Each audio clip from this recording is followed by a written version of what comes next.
All right, we're going to call this meeting to order. Roll call, please. Chase Dowling. Here. Cheryl Peterson, absent. Dwayne Frank, absent. Michael Whittle. Here. Gail McCafferty. Here. Sharon Pay. Here. Larry Jordan. Here. Can we all rise for the pledge of allegiance?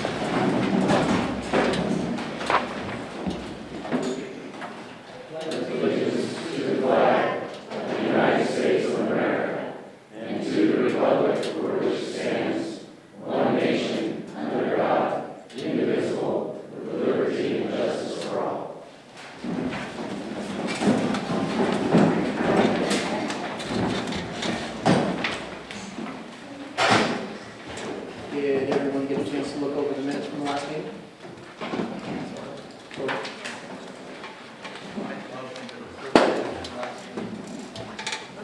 I'll second. Which one? Who's second? Larry second. All in favor? Aye. Any opposed? No. All right, and can I get an approval of tonight's agenda? Hold on, Mr. Chair, we have one thing on the agenda. Oh. We need to swap items 7 and 8. They just got reversed on the agenda. 7 and 8? So we're going to do future business first then? No, Or I'm sorry. second? Oh, sorry. Roman numeral 7 and Roman numeral 8 Okay, there we go. under item 7.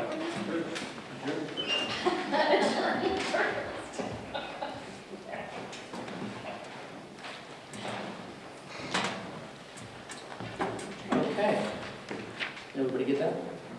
All right, so with the correction, I make a motion to approve the agenda with the amendments made. all in favor? Aye. No opposed? Moved. And moving right along into our public comment and announcement. This is the time for members of the public to address, why does that sound so weird? To address announcements. Please note that the forum is not permitted to take any action on items addressed during public comment. Comments will be limited to 3 minutes or at the discretion of the chair. If comments cannot be heard within the 10-minute time limit, the chair may move the remainder of the public comments to the end of the meeting. Any public comments? All right. Are we going to do forum member comments too? It's on the, I think it's down here. Oh, is it? it's, Number 9. yeah, that's just pertaining to this item. No, that's just pertaining to them. I Yeah. didn't actually see that was on there. So in forum member comments, I have one comment to make. We're having our Iowa Hill Community Club is having their pig roast on October 10th. Starts at 7 in the morning with a pancake and sausage breakfast. And it's also our hillbilly game, so we have great games like hillbilly horseshoes where you toss toilet bowl lids at fence posts. It's great. Wood splitting competition, axe throwing, stuff like that. Those events will start at 10. If you want to sign up, be there at 9. Also, we have our hog roast. Dinner will be at 4. And we also have a raffle, and 50-50 raffle, and a chicken bingo, which is pretty fun. Chickens, do their thing on numbers. So if you guys want to attend, that is again on October 10th at the Iowa Hill Fire Department, and all proceeds benefit the insurance for the Iowa Hill Volunteer Fire Department. And if you need to contact me, my name is Chase Dowling. My number is 530-613-2537 if anybody has any questions. Any other forum member comments? Yes, Lane? Just something real quick. I'd like to see something done about all the uncovered loads going to and from the dump. We clean that up, and then the next day it's just full of trash again. So there are rules that we just don't follow. So, what's to be done? I don't know. I made several suggestions, but nothing really seems to get done. So just squeaking, I guess. And that's the one that gets the grease usually, right? Sometimes. I was asked by several members in the community where they put those kind of sidewalks in, and then there's drains, and then there's sidewalk, and then there's big old drains You're talking about down there by the, the old mill? the old mill and the industrial area and the high school. Mhm. And they were wondering if those big drains are gonna be covered, and if not, how do people walk there? Because it's, and then they're worried about the kids too, falling and stuff. If it's, I think if the grate's over it, is it not done? I'm not even aware of the project, so I have to look into Okay, it. I would appreciate that. All right. Any other forum member comments? No. All right, moving right along, tonight's a little bit different meeting. We're not going to do our public announcements or anything like that. We're just going to go right into our information action item, or non-action item, sorry. And Jennifer Montgomery is going to take it away from here. Thank you. I want to, am I on? I think I am. Or I'll just project, how about that? There were a lot of folks here tonight who have not been to a forum meeting before, so I just wanted to explain a little bit how this process works. We're going to have a number of presentations. If you all got a copy of an agenda, you can see there's a number of different groups and entities that are going to be giving presentations tonight. We will be taking questions at the end of all the presentations, so hold your questions until the end. Often what happens is you may have a question and a presenter who comes after your question actually answers your question. So wait on all your questions until the end of the presentation. Once the presentations end, we turn it over to the Foresthill Forum Board first for questions. They ask their questions. Once they've done asking your questions, we open it up to the public. So you will have ample opportunity to ask questions, make comments, but we just wait until the Forum Board has asked theirs. And then it goes back to the Forum Board. They may have some more input, suggestions, comments, questions, and hopefully all our questions will be answered by the end of the evening. But I really just wanted to take the opportunity to thank you all for coming out this evening. I'm sure you all have better things to do on a Monday evening than come to a public meeting, but I think given the Butte fire south of us and some of the fires north of us as well, a conversation about fire service in Placer County and what it looks like is more than timely. And in this case, we don't have a fire immediately near us, so that level of urgency that we sometimes have when it was the American fire or the King fire is reduced. So I think this is just a great opportunity to hear from all the partners in this process and get a vision of how fire service operates now and potentially how it may operate in the future, because it's a changing terrain we find ourselves in. So that was really all I wanted to say. Thank you very much for coming. Please stay till the end. Please keep your questions to the end. And I think it's going to be a really productive evening. And I really want to thank all our agency partners, Foresthill Fire, CAL FIRE, U.S. Forest Service, Fire Safe Council. I think it's just a terrific opportunity. So again, thank you all for coming. And I'm going to turn it over to Placer County staff that are going to kick this off. Okay, again, thank you very much. My name is John McEldowney with Placer County Office of Emergency Services, and we'll get rolling because we've got a lot to cover. And hopefully am I supposed to point at something?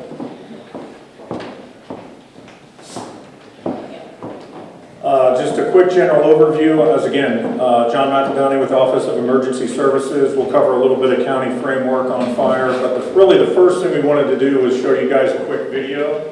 And so Jeremy, without further ado, let's cue that up and roll that. Things that confuse the living daylights out of people.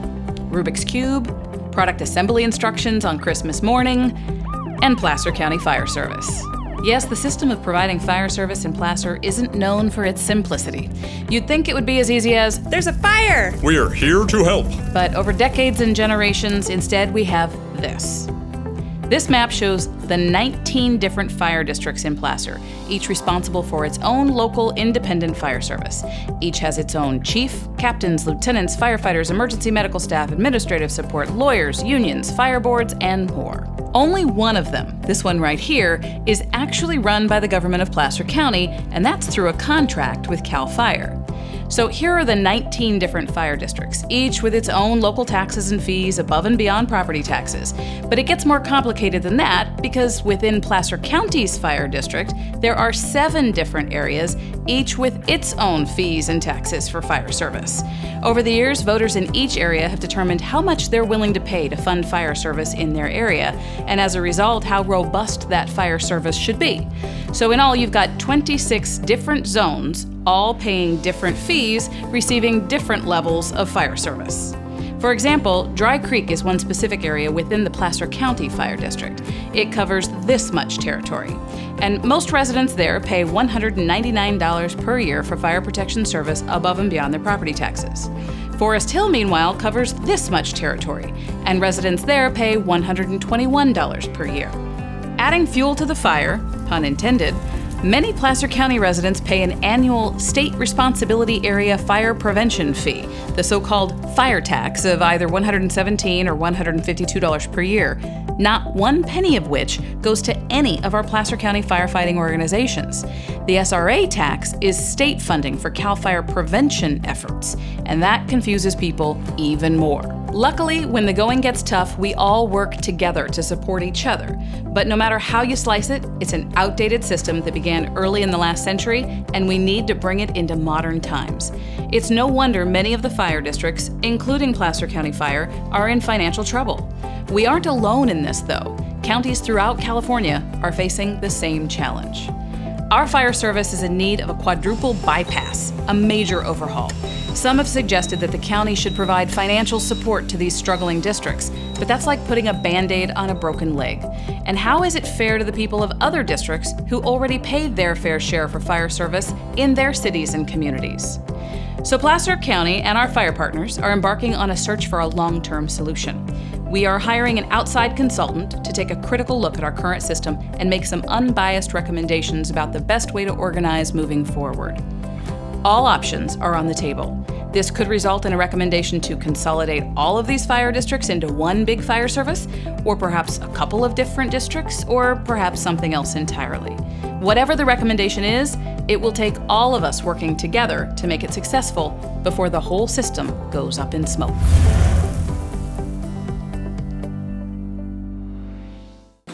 Thanks, Jeremy.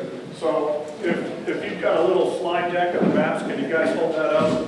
What she's got right there. There's a whole bunch of those back there, and we kind of put them together because, number one, we didn't think they were going to show very well on video, and number two, especially for the people in the back. So if you don't have one of those, there's a little packet back there. It's got several maps in it, a 4 decades long legislative history of what's been going on within the state of California. So before we go any further, if you don't have one of those, I highly encourage you to pick one up. Hopefully it'll make the flow and general understanding of what is really a complex, a group of complex issues a little bit easier to follow. So anyway, with that, I'll go ahead and get back started. Am I talking too loud? Not loud enough? Just right? Okay, all right. So you got this short video. I'm obviously not pointing this in the right direction. There you go. Okay, so what you saw who provides fire service across the county. It's basically about 19 different fire districts. Some of them are what we call the eastern slope. The overwhelming majority of them are on the western slope. And if you've got that little map package, you can see there's a lot of different fire districts providing fire service across the western slope. From Foresthill, Loomis, Penryn, Newcastle, South Placer. I see the fire chief here from South Placer. How you doing, Chief Bedford? Okay, and also Placer County Fire, that yellow area, we also provide fire service, and we're in a labor contract with CAL FIRE. We've been in a labor contract with CAL FIRE for years and years and years. So the video kind of alluded to the problem statement. Essentially what's going on is costs are increasing system-wide. I'm not pointing out any particular fire district, but basically across the western slope, really across California, costs continue to just escalate within fire service. Compounded by that, everybody, I'm assuming, has been watching the news or smelling the smoke. Is the smoke bad up here in the mornings? Oh, yeah. Okay, and it's going down to Elk Grove. With the drought, what's going on is the prevalence and the intensity of fires, large wildland fires, is just getting worse and worse and worse as we struggle through the drought. So it's a big problem, and it's really across the county. So let me see if I can get this. Is there just a delay on the mouse? Okay, so real quick, here's what OES does. Basically, my office within Placer County. First of all, there's a California State Office of Emergency Services, pretty large organization out of Sacramento. They're around the entire state of California, but they're primarily out of Sacramento, and then they have region reps that serve the entire state. And then also each county within California, all 58 counties have an Office of Emergency Services. So I'm the program manager for Placer County OES, and essentially what we do is those 5 individual items broken up on the slide. So preparedness, one of the things we're working on is like plans, evacuation plans. We're in the process of updating a lot of evacuation plans across the county. We're also working on prevention, response, recovery, and mitigation. To give you an idea, we did an oil by rail incident response guide recently, and that was due to a lot of the public concern about oil by rail, some of that Bakken oil possibly coming through California. We're also going to be doing a emergency or an oil by rail exercise probably in the spring that's going to be really exercising that plan and see if it's good, see if it's bad. If it's bad, we'll do that exercise, we'll figure out where the problems are, and then we'll fix that particular plan. And then response, who here was actually here in Foresthill for any of the big fires, the King Fire? Probably everybody. Applegate Fire. So my office, with a bunch of other members of the county, we came up here, we did community meetings.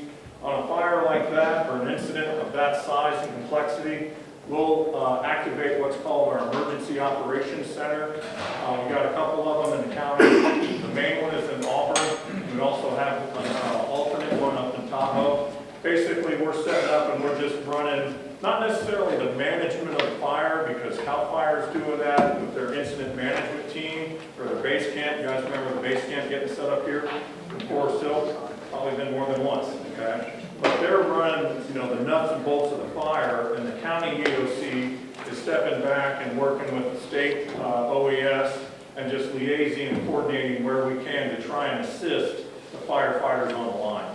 So OES doesn't stop the leak, put out the fire, and kill the bad guy. So we've got, you know, firefighters, police, law enforcement who are doing that. Another part of, and moving on to recovery, probably the best example of that is if there was a big, huge fire, wiped out a lot of homes.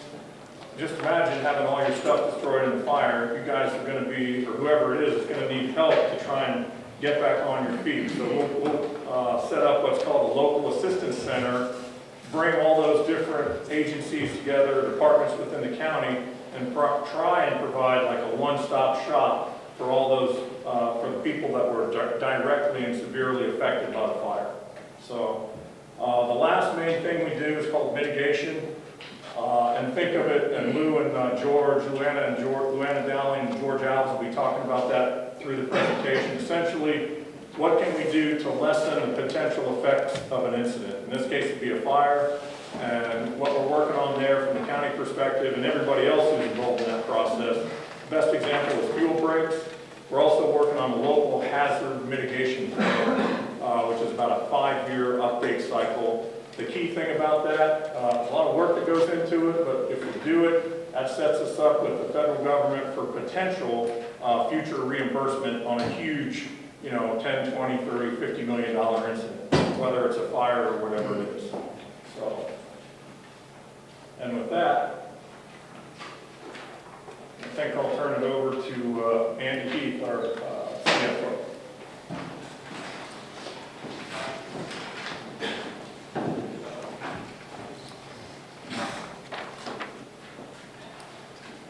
I just pointed it until it changed. It took about 5 or 10 seconds. Hi, good evening, everyone. Good evening, board members, members of the community. Again, as John said, my name is Andy Heath, and I'm the Deputy County Executive Officer for Finance and Budget for the county. What I thought I'd do for you tonight is just kind of give you an idea of the complexity of the way fire districts in Placer County, both independent fire districts that are governed by separate boards, which are like Foresthill Fire District, or Protection District, and in those fire districts that are also governed by Placer County directly. There's a very wide array of funding mechanisms that are used to fund fire services in Placer County. I just want to kind of give you an idea of exactly what we're up against as we do that.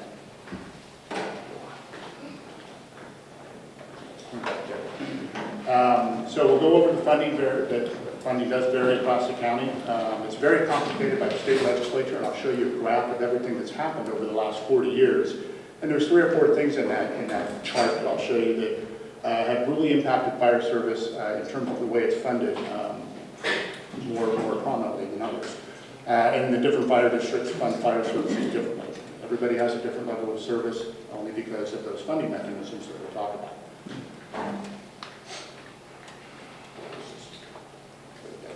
This is these are some of the things that have occurred over the last 40 years.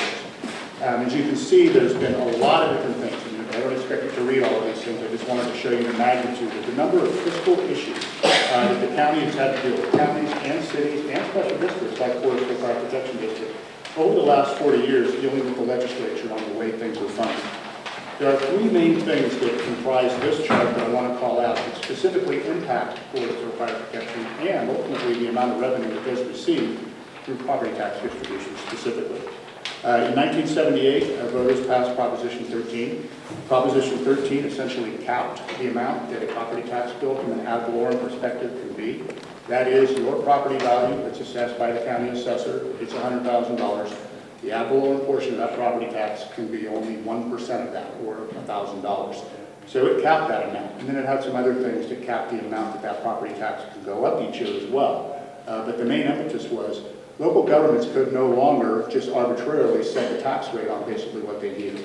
They had to cap that amount at 1%. With that 1% rate that Prop 13 basically implemented for everyone, the state came back shortly after Prop 13 and implemented what are called AB8 factors. And these AB8 factors were what the state legislature put onto the counties. Didn't have much say from the county's perspective. These were just enacted by the state. Where the state came down and said, okay, counties, of that 1% that we're only going to let you charge now, you have to partition it out to all of these entities at these rates. So that 1% that we get, that $1,000 on that $100,000 of assessed valuation, is broken out into these 88 factors. Property tax is split out that way. And I'll show you a sample property tax bill right after I look at this slide. But you can see how that 1%, on average in the county, is collected and where it goes. Because where it goes is very important to understand. There were a couple of things that happened also in 1992 and 1993, when the state recognized that they didn't have enough money for the schools. The educational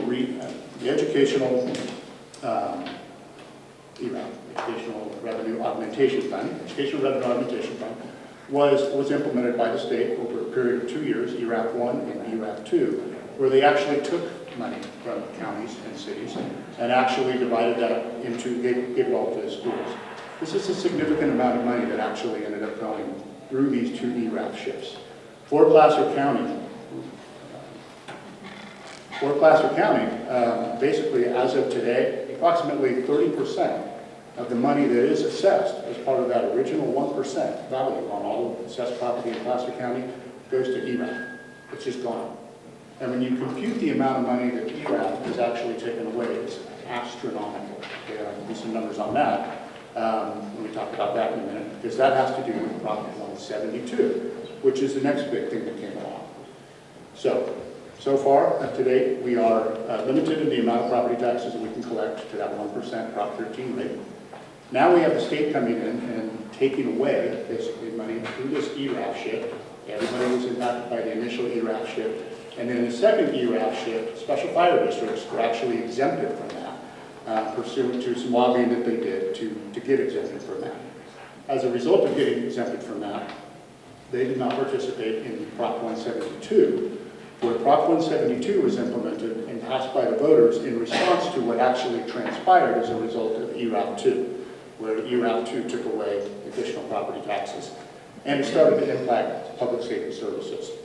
Prop 172 came in 1993, right after ERAF 2 came in, and essentially 1/2 of 1% is added on to the sales tax that's collected in the county, and then the county gets that, and we use that for Public safety services. And we have some graphs that will show you exactly what that's being used for. So you can see that these three things significantly impact the revenue and how the revenue flows through the fire system and through the county on how we fund public safety services.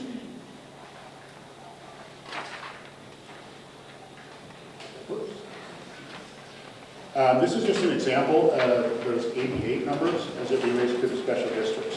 What you see here, what we've called out, is just a map of all of the special districts in Placer County.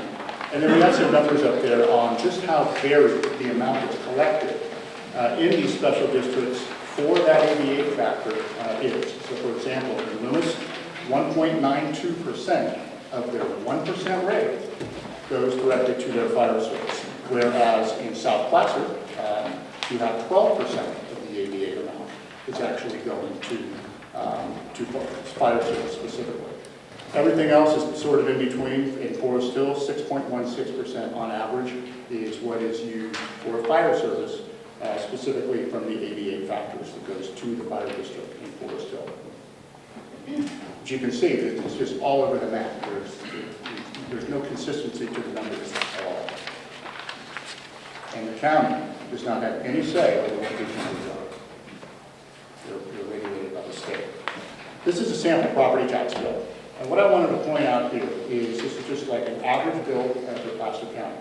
You see the bill on the left-hand side of the chart, where the bill delineates exactly how much the land is worth, how much structural improvements are worth, and then what your homeowner's exemption is. Everybody gets a $7,000 exemption that you don't have to pay for property taxes. Then it comes down, and it gives you what that assessed value is that's actually taxed. That right where that box comes in, where that kind of arrow area is, there's a number there that's about $237,000, something right around there. That is the value that is taxed. That is the value that is subject to the 1% ad valorem tax that was set as a maximum for Prop 13. So that 1% is collected as part of the bill. And then subsequent to that, there are other assessments, special assessments, which could include an additional amount that is approved by your voting electorate, the Foresthill Fire Protection District, for example, on top of the amount that is paid through the property taxes for fire service. It'll include any school bonds, it'll include sewer charges sometimes, a variety of things that are assessed on top of with the property tax. But mainly what we're focusing on is that 1% rate. So that amount of that $237,000 assessed valuation for that property is taxed at 1%, which is about $2,371. This is the average countywide. When you take the aggregate average of everything and all the 88 factors in the county as a whole, this is where that money goes.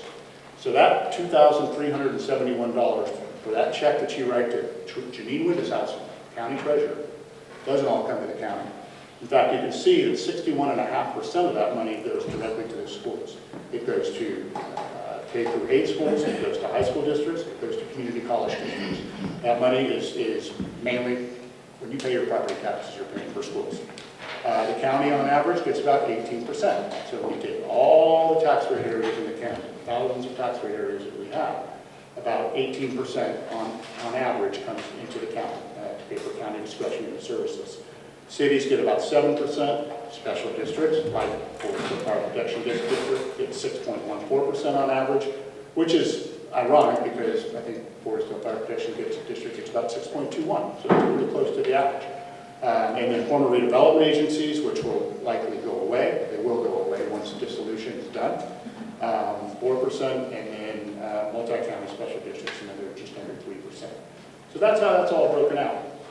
That $2,300, basically almost $1,500 of that $2,300 tax bill goes to schools.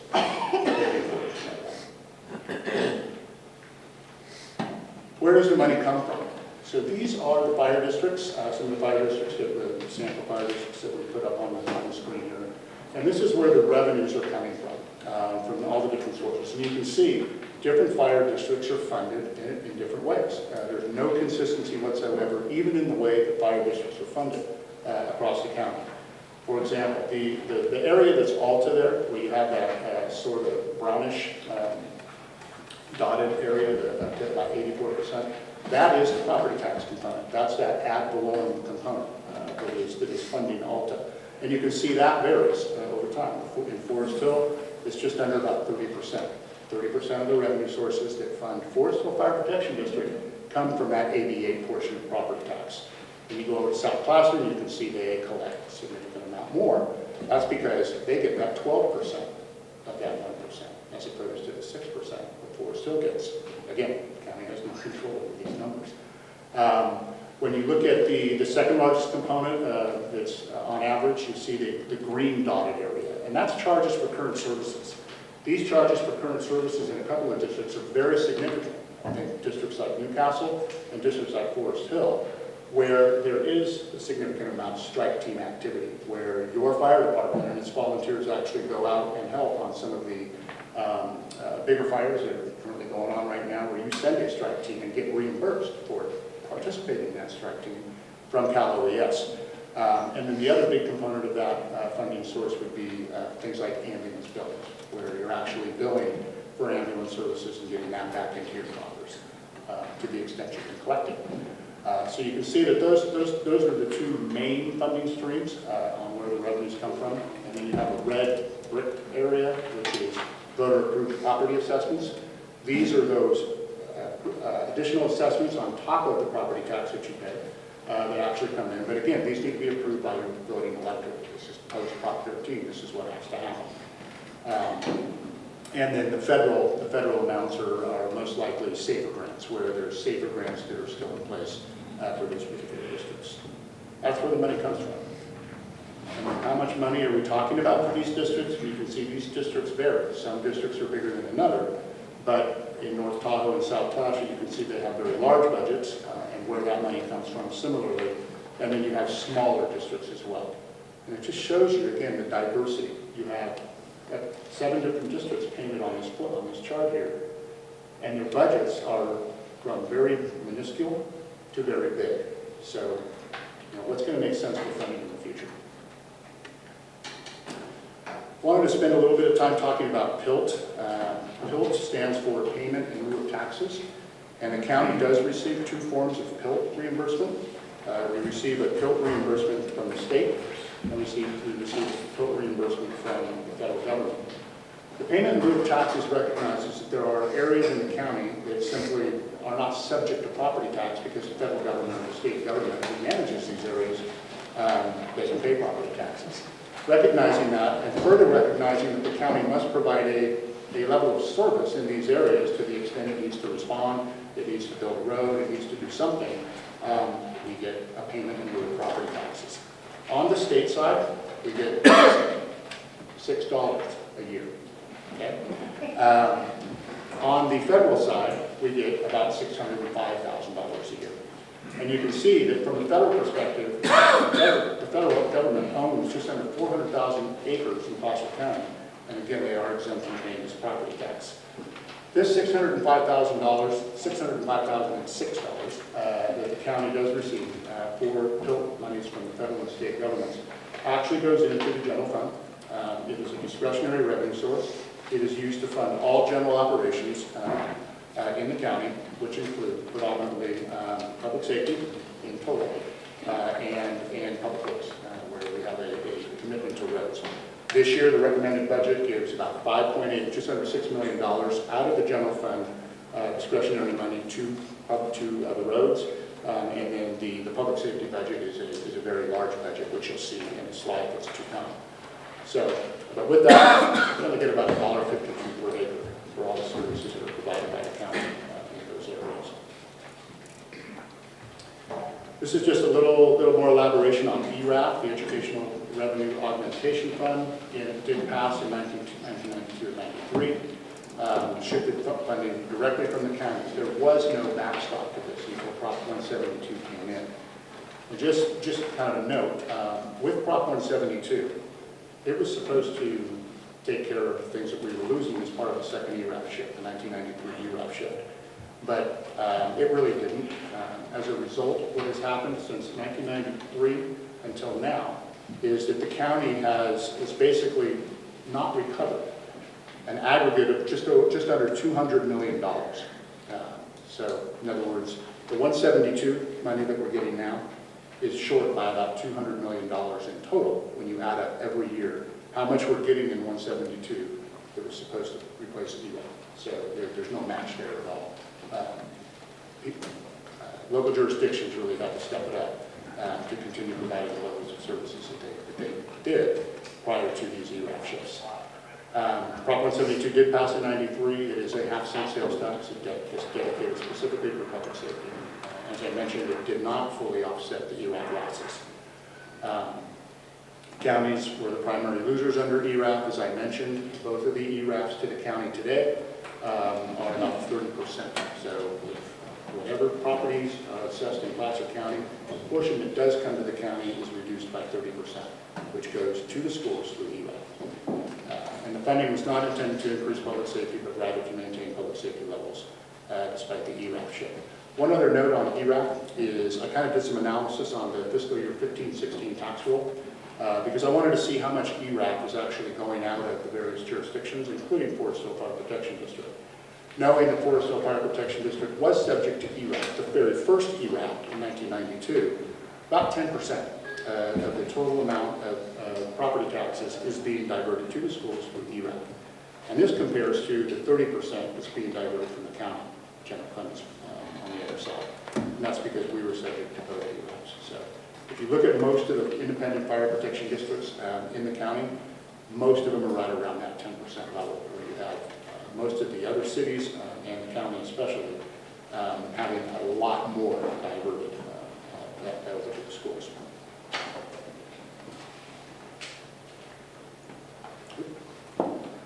Okay, I think at this point in time I'll call Becky up, Becky Riggins from our office, and she will give you an overview of the overarching physical picture.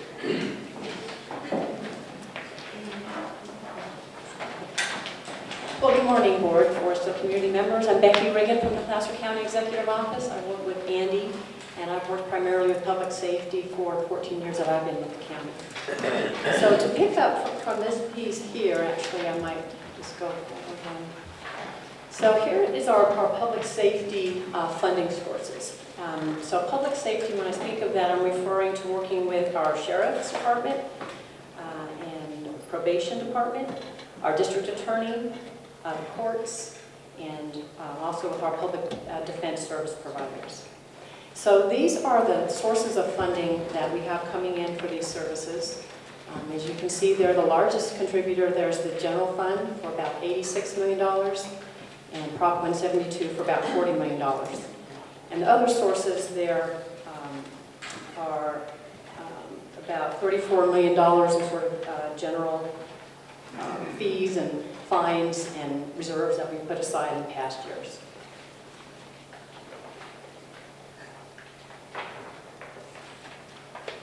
So this is a chart that sort of captures what's going on with the public safety fund and the demand for services that we have there.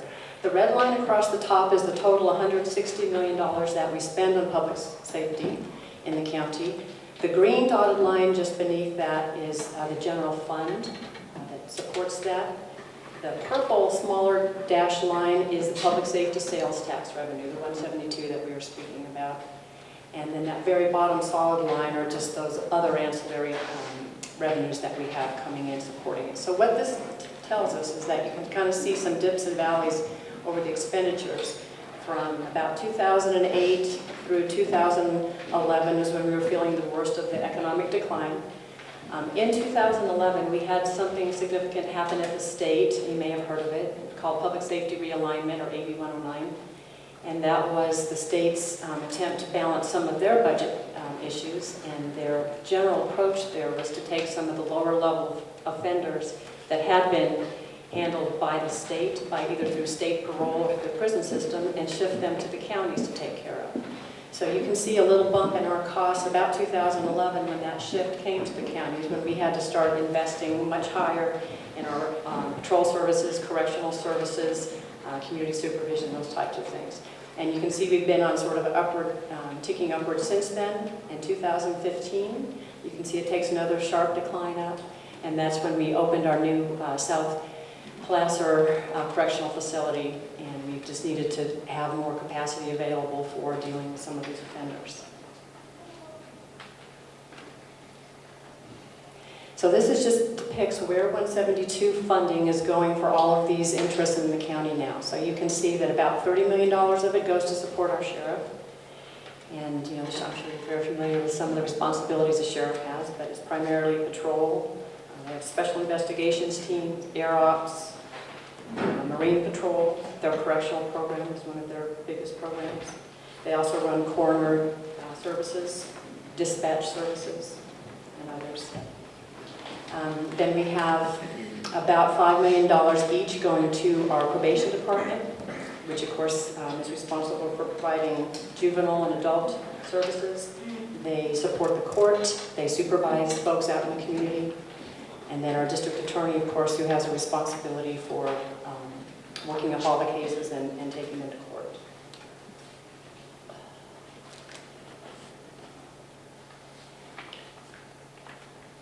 So if there's any questions for me on Were you going to this? mention the 1% sliver there that was for fires? Let's see. Becky? We're gonna, She did ask. yeah. Yeah, Becky, we're going to wait for questions until the end of all the presentations. Okay.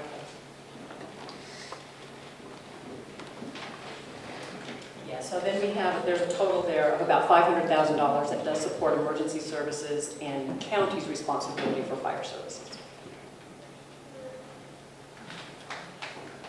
Okay, one last slide on the fiscal side, get there, is just the Middle Fork revenue. Recognizing that a lot of the area that, or some of the area that is in the Middle Fork watershed area, that it's covered by Foresthill Fire Protection District. We actually have, the county has an agreement with PCWA, memorandum of agreement, where a portion of the revenues that are generated through the Middle Fork project actually go to offset some of the impacts pursuant to a nexus study that was performed a couple of years ago related to the impacts on the Middle Fork area by different people that use that Middle Fork area. One of those areas that is the recipient of about $17,508, and that's adjusted by a CPI factor every year, is Foresthill Fire Protection District. So Foresthill Fire Protection District does get over $17,500 each year for activity that actually transpires in the Middle Fork area related to protecting that nexus in that watershed area. With that, I think I'm turning it over to John. Sure.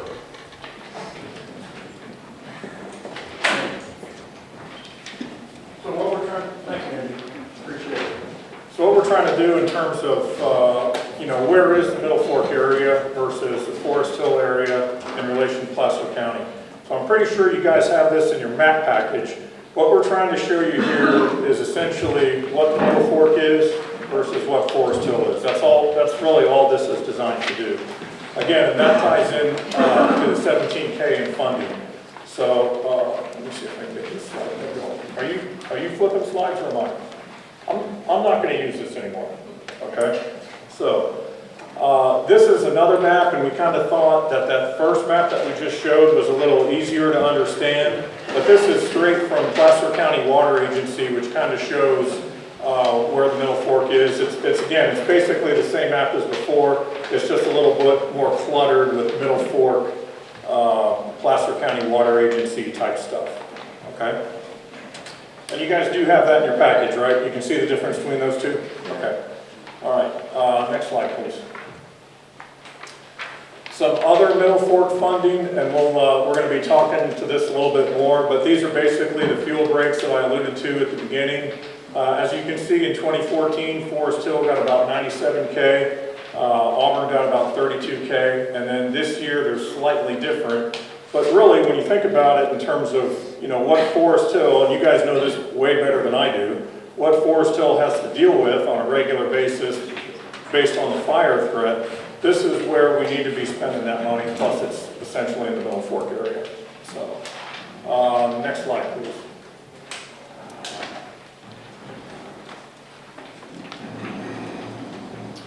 Okay, at this point, what I think we're going to do, we're going to break, and we're going to bring up, I think we're bringing up Chief Gow.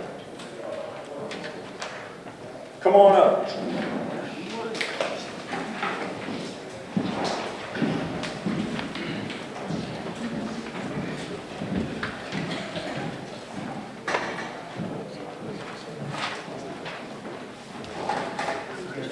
Thank you. Good evening. I'm Ian Gow. I'm your fire chief of Foresthill Fire Protection District. I'm also the fire chief for your sister agency across the canyon, Placer Hills. Can I have that first slide, please?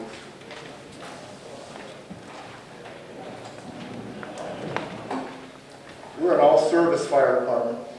We run under 1,000 calls a year. 70% of our call volume is typically in medical emergencies. And a big part of that is vehicle accidents, water rescues, over-the-edge technical rope rescues, things like that. Your staff is fully trained to handle all of those incidents, and we have the equipment on our fire engines to handle those incidents. We run those calls from 2 stations. We have our station here in town and our station down the road in Todd Valley. The reason for 2-station response is for response times. In order to save you from your heart attack, in order to put your house fire out, in order to put the wildfire out, we've got to get there quickly. And that's just, we all understand that up here. People who came in tonight from Auburn see how far away we are. We got to be able to stand alone. So we have to get to you within 4, 5, 6, 7, 8 minutes in order to successfully mitigate all those terrible things. We do that out of 2 firehouses. Our staffing is minimal. We have 6 full-time staff, and we have about 30 part-timers. And we staff both those stations with 2 people 24 hours a day. This call, top right, happened about 18 hours ago, about 7 o'clock Sunday morning. Jerry, is that about it? We had 2 injured patients in that. You can see by the accident, extrication was clearly a factor. We carried jaws of life on both our fire engines. Our ambulance had to take 1 patient to Roseville Hospital. The second patient left the scene. We had to go find her. She also needed medical attention. So all in all, we were tied up a good 3 hours on that incident, and that was at China Wall.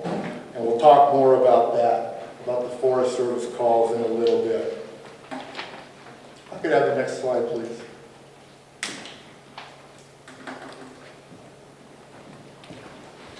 I think that speaks for itself. Foresthill and Placer Hills currently have fire engines out on strike teams on the various calls out in the state. We backfill to keep our staffing current. We respond certainly into the Forest Service area, and we do that proudly and gladly. That's part of our job, and we're happy and honored to do it. And again, some of that type of service we'll talk a little bit about further. This is a good time to point out to you that your fire department works seamlessly with the state fire department, CAL FIRE, and with our United States Forest Service partners. We have a unique relationship up here because we're so isolated. We have to work well together. But that's in our nature anyway. So this is a unique environment, and I'd just like to give thanks to our partners for helping us so much. Can I have the next slide, please?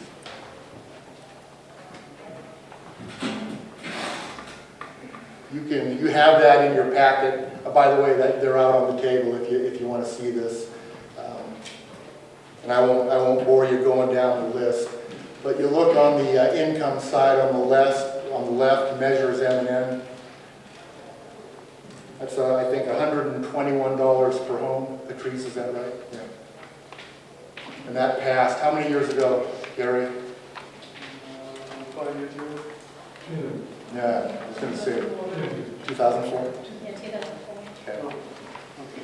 Okay. Also, you note our ambulance income.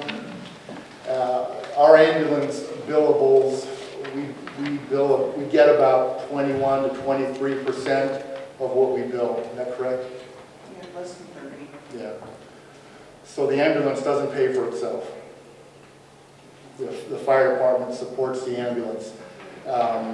But obviously, we never want to lose our ambulance. I don't think you can convince a mother in Foresthill that that would be a good idea, and I would never try. And then also, strike team income. When we send a fire engine to help the state, we get reimbursed for it. When we're doing our budget, we try and take an estimate of the previous 3 years, and that's where the $117,000 came in. But that certainly isn't guaranteed money. The big worry for us is if we do not get that money, our budget would in fact be in the red, and we'll show you that on an upcoming slide. If I got the next one, please. So if anybody wants to see a budget, call us, we'll email it to you, we'll sit and go over it line by line. But at the end of the year, we anticipate we'll have about just under $30,000 left. So right now we're in the black, but that doesn't talk at all about anything about replacing really important equipment. And when you look at our capital replacement plan, we need to be able to put aside about $150,000 a year to keep up with those type of things. For instance, both your main fire engines are 20 years old. Now that's way at the end of their year. That's 5 years past the end of their life. But a new fire engine is $450,000. Your two wildland fire engines are 12 years old. That's pretty much at the end of their life. $300,000 for a wildland engine. And then the other bit, I won't go down the list any further, but the breathing apparatus, they have a 15-year time on the breathing apparatus bottles. Foresthill Fire needs about 25 of those, Cap. Yeah. And they're at $3,000 a piece. So we need the better part of $200,000 to replace those. So even though your budget's in the black, we've got some real critical problems that we can't address yet. I just wanted you to be aware of it. Next slide, please. So in a nutshell, these are the issues that you're facing with your fire department budget. The first bullet point, you have two people on each fire engine, typically an officer and a paramedic, and they determine which unit to respond in. For instance, if there was a medical emergency here, Station 88 would bring the ambulance, Station 90 would bring the fire engine. We try and have 4 people at every incident we have. 2-person staffing doesn't meet any state or national standards. It's very low. You can see what we pay our employees.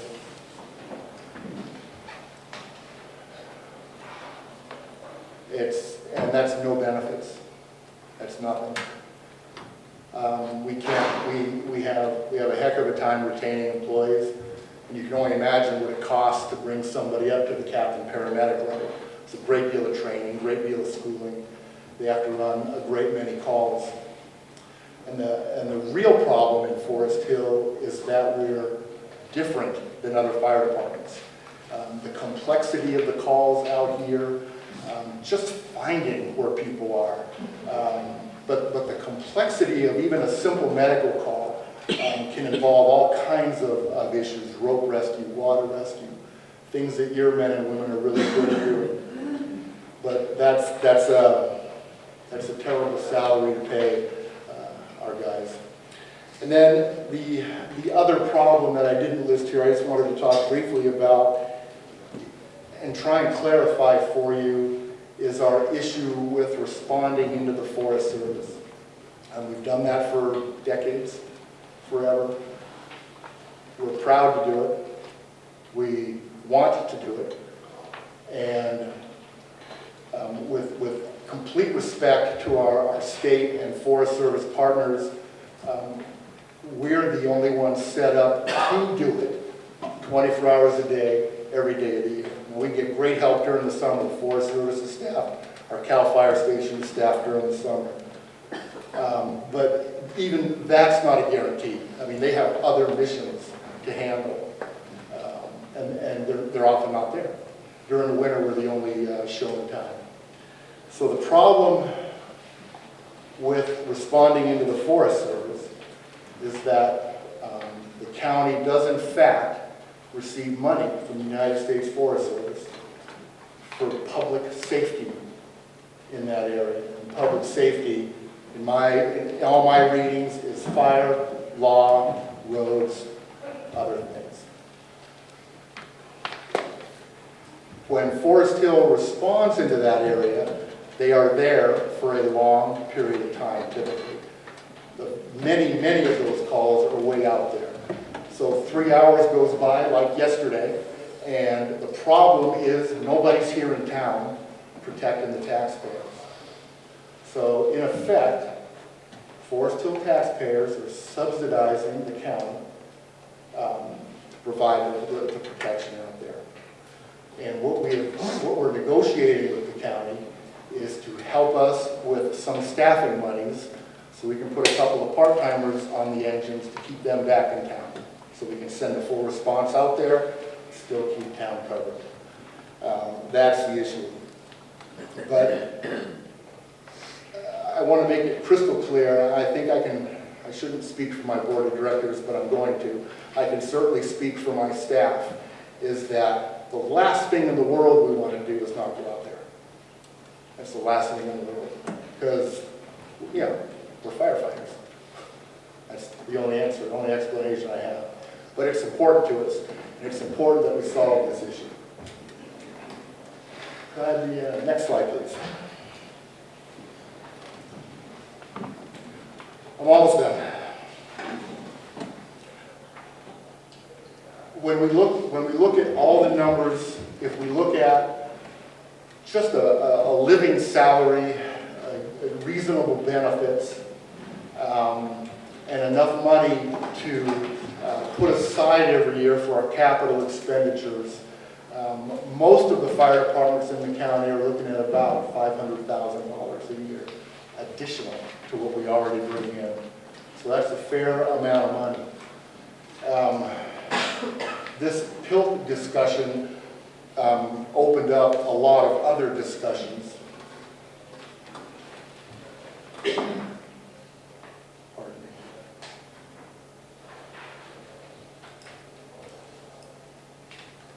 me. And I'd like to thank Supervisor Montgomery for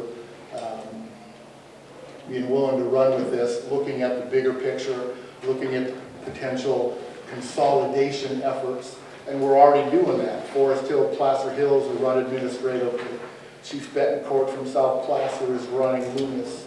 Chief Higgins from Penryn is running Penryn and Newcastle.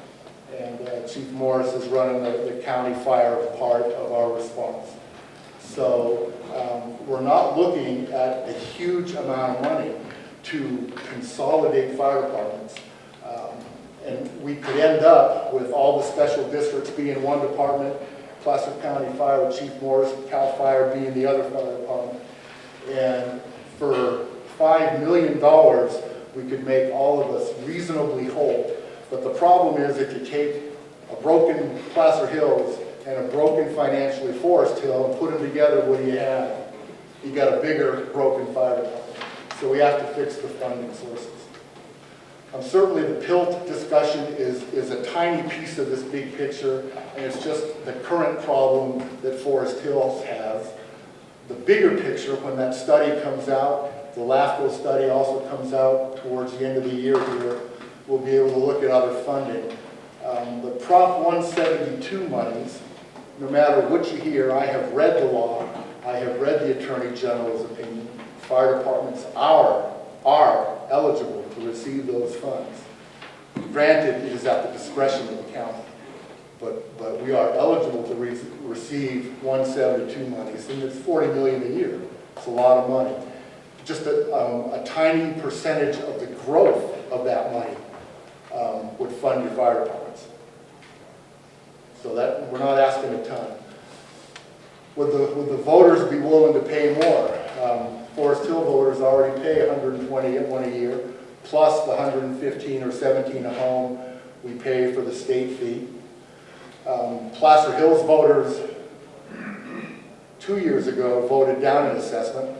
Was it 2 years or 1? 2 years? I believe Higgins Fire just lost their election, is that right, Chief? Yeah.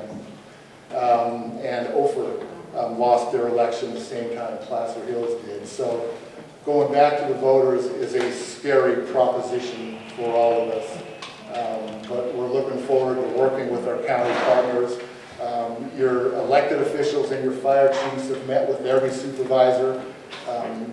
Jennifer's been the lead on that, and I'm grateful, seriously. Next picture, please. And we think, there's one before that, I think.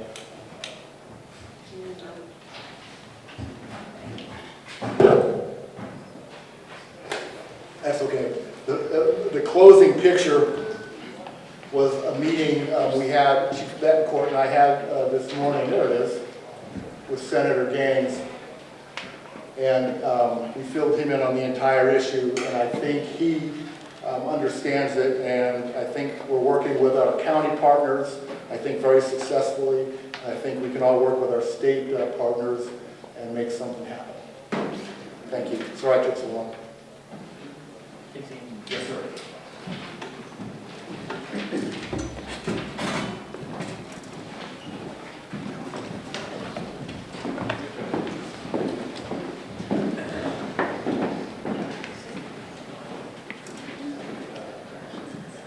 Good evening. My name is George Morris. I'm the unit chief for Nevada Eagle Placer Unit, CAL FIRE, and the Placer County Fire Chief and the Placer County Fire Warden.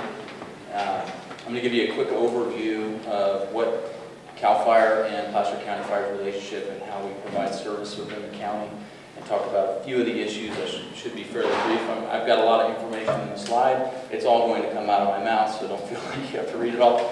And if you have any questions, of course, at the end, I'm happy to address anything you have. Next slide, please.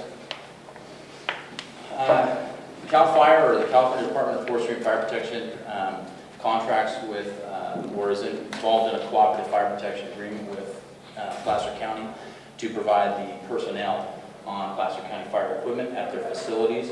And we also have an agreement where we have what's called an Amador program, where we staff through the wintertime our state stations with partial funding from the county to provide service up to the 80 corridor at Bowman, Colfax, and Alta stations, a critical piece. We cover, as part of Placer County Fire, approximately 475 square miles of Placer County, from the flatlands all the way up into the crest of the Sierra. We are a combination fire department, which is to say that we're staffed by CAL FIRE career staff, as well as multiple volunteer companies throughout the county, which adds a depth to our capabilities.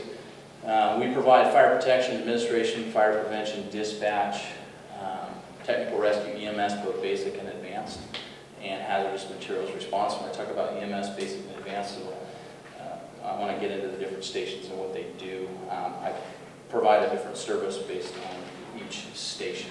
Next slide, please. So CAL FIRE, what does CAL FIRE do? Well, a lot lately. We're a little busy and engaged in other parts of the state right now. We respond to all types of emergencies throughout the state. We have a primary mission, and that is to serve and safeguard the people and protect the property and resources of California. It's a very broad mission that allows us, through the Public Resources Code and different things that allow us to contract or enter into a fire protection agreements, to kind of round out that fire protection suite and to accomplish our mission in a broader way by regionalizing fire protection. So in Placer County, that's what we do at those 5 stations. CAL FIRE is a huge organization. We have roughly 7,000 firefighters strategically placed throughout the state. We have the largest firefighting air force in the world. And we respond to emergencies of all types over 350,000 times a year in the state of California. We are charged with the protection of state land, which roughly amounts to 31 million acres throughout the state of California. In California, if you broke it into just quick math, 90 million acres, 30 million in local responsibility area, 30 in state, and 30 in federal. I'm off a little bit maybe, but we're pretty close. Now locally, the Nevada Eagle Placer Unit protects 1.2 million acres of state responsibility area, and we share that responsibility with the United States Forest Service, through what's called balance of acres or a DPA swap, where they protect lands because they've got the infrastructure or the personnel in areas. You look at the Nevada Eagle Placer unit, Placer County, and you look at ownership, you'll see a slide later that talks about SRA and FRA. It looks like a checkerboard. And the way that the Transcontinental Railroad was funded initially was a public-private, so they were selling off public land to private entities basically to fund that effort. And that's why you see the checkerboard today, which causes some issues with jurisdiction and how we do it. But the way we manage that is through a DPA swap. Again, we have fire protection agreements within 36 of California's 58 counties, so we have a very large role in California. Next slide, please. So in Placer County Fire, we serve on a career basis the communities of North Auburn, Bowman, Dry Creek, Lincoln, Ophir, Colfax, and Alta from the 8 career staff fire stations. And again, we have multiple volunteer companies throughout the flatlands and also in Dutch Flat that help round out that protection. We also serve the communities of Foresthill, Truckee, and Carnelian Bay on a seasonal basis in Placer County. Again, and these communities all receive fire protection via mutual aid with neighboring jurisdictions. That is one of the best parts about the system in Placer County, is that we all are looking to help each other out. We may have our individual roles or in individual areas, but we're all looking to help each other out, because at the end of the day, no fire department can truly go it alone. You look at the Valley Fire across the valley right now, you look at the Butte Fire, 4,000 firefighters on the Butte Fire right now. Where did they come from? They didn't come from CAL FIRE necessarily. They came from all agencies coming to help each other and helping those communities. Again, all of that is based on reciprocity. So the ability to give a service and also receive a service. Next slide, please. Again, no fire department can function as a standalone, and we talk about mutual aid or cooperative fire protection. Cooperative efforts definitely maximize our service delivery. Now I've got 8 stations, but Ian's got 2 here. And Lawrence has a few stations, and on and on and on, and that way we can round that out and better serve the county. Because at the end of the day, I think we all realize that you really don't care what's on my shoulder, you just want help. We know that. And so we try to design our system to be able to provide that help to you when you need it. Next slide, please. Okay, funding sources. So you saw in the video, which I thought was a very, very informative video. It's a quick way to get a lot of information out. You can see how convoluted this whole situation Placer County is in right now. It was a good way to sum it up, so I appreciate that effort. We identified 7 zones. 3 of those go to some of those volunteer companies. The other 4 fund the career stations in Placer County. So you got North Auburn, Ophir, you have Dry Creek, you have the Lincoln area or the Fire Fund, and then you also have the Sunset Industrial area, which covers the Thunder Valley Casino. That's where we provide ALS down there. That's the only place where we provide advanced life support through a truck and an engine that's tied directly to the casino. Again, we're funded similar to a special district, but just imagine 4 districts trying to operate with under one patch.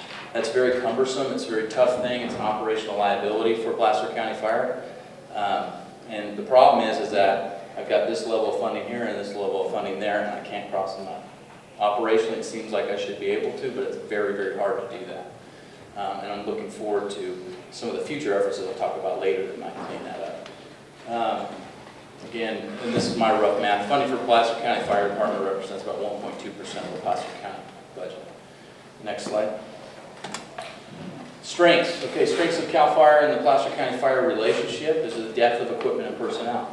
And it's leveraging the full operational strength of CAL FIRE, which is the true benefit. When you look at the Cooperative Fire Protection Agreement, it's broken, it's a lot of fun jargon, it's like reading stereo instructions, but you get down to the part where it talks about what CAL FIRE is giving to Placer County, what Placer County is giving to CAL FIRE. That's the true idea of the cooperative relationship.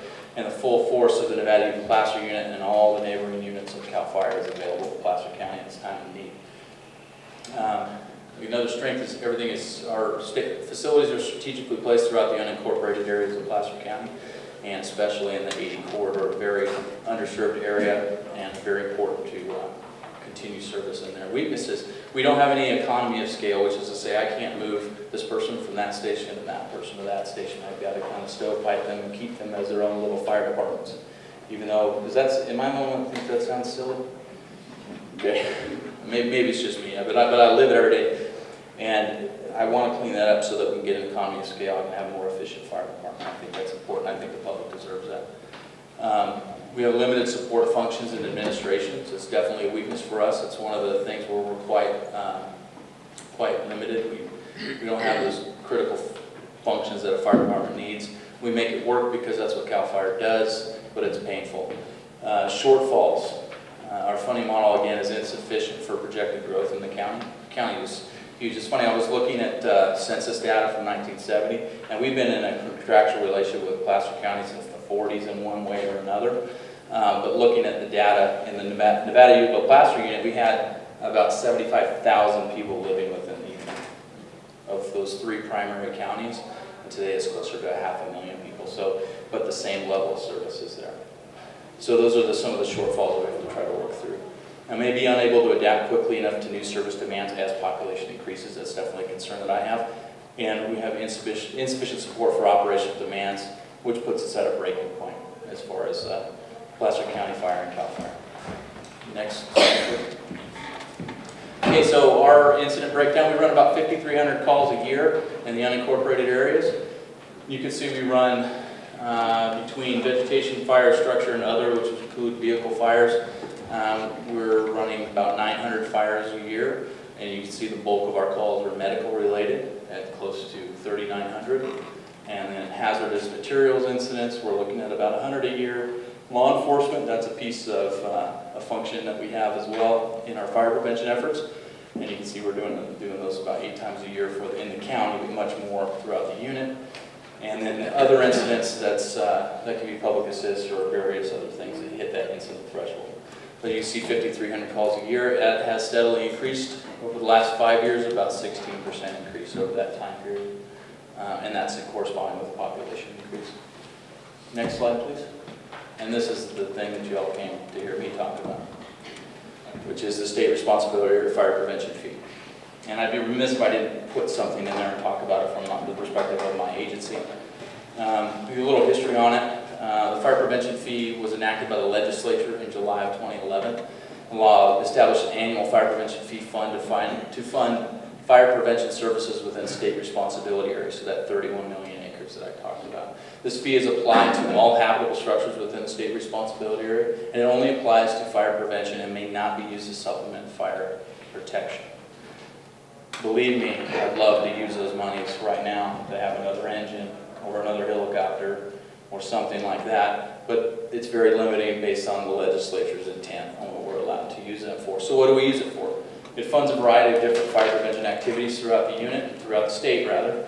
Fuel reduction, defensible space inspections, where we're able to bring on additional inspectors. And they're called inspectors, but they're truly negotiators. How do I get you to take care of your property so that I can protect it when the day comes? We do fire prevention engineering, emergency evacuation planning, fire prevention education. That's a big piece. If you went to the fair over this weekend, we've got the whole area there. That's a big component of that, where we're educating people on general fire safety and not just the wildland safety. Fire hazard severity mapping, that's a really critical function that we have.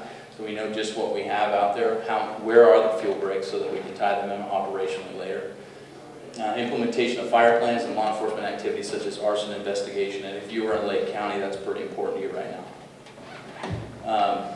And if you're in Placer County, that's pretty important to you right now. That seems to be something that we do. We know we have law enforcement officers that that's their sole job, is to make sure that that kind of scope does not hit the community. Within the Nevada Utica Placer unit, there's roughly 75,000 habitable structures. This area has the largest amount of fee payers in the entire system. If you're interested in learning where those monies go, you can go to fire.ca.gov, and there's a report that was submitted to the Board of Forestry and Fire Protection that details by unit and community where that money went. So it's an important resource for you.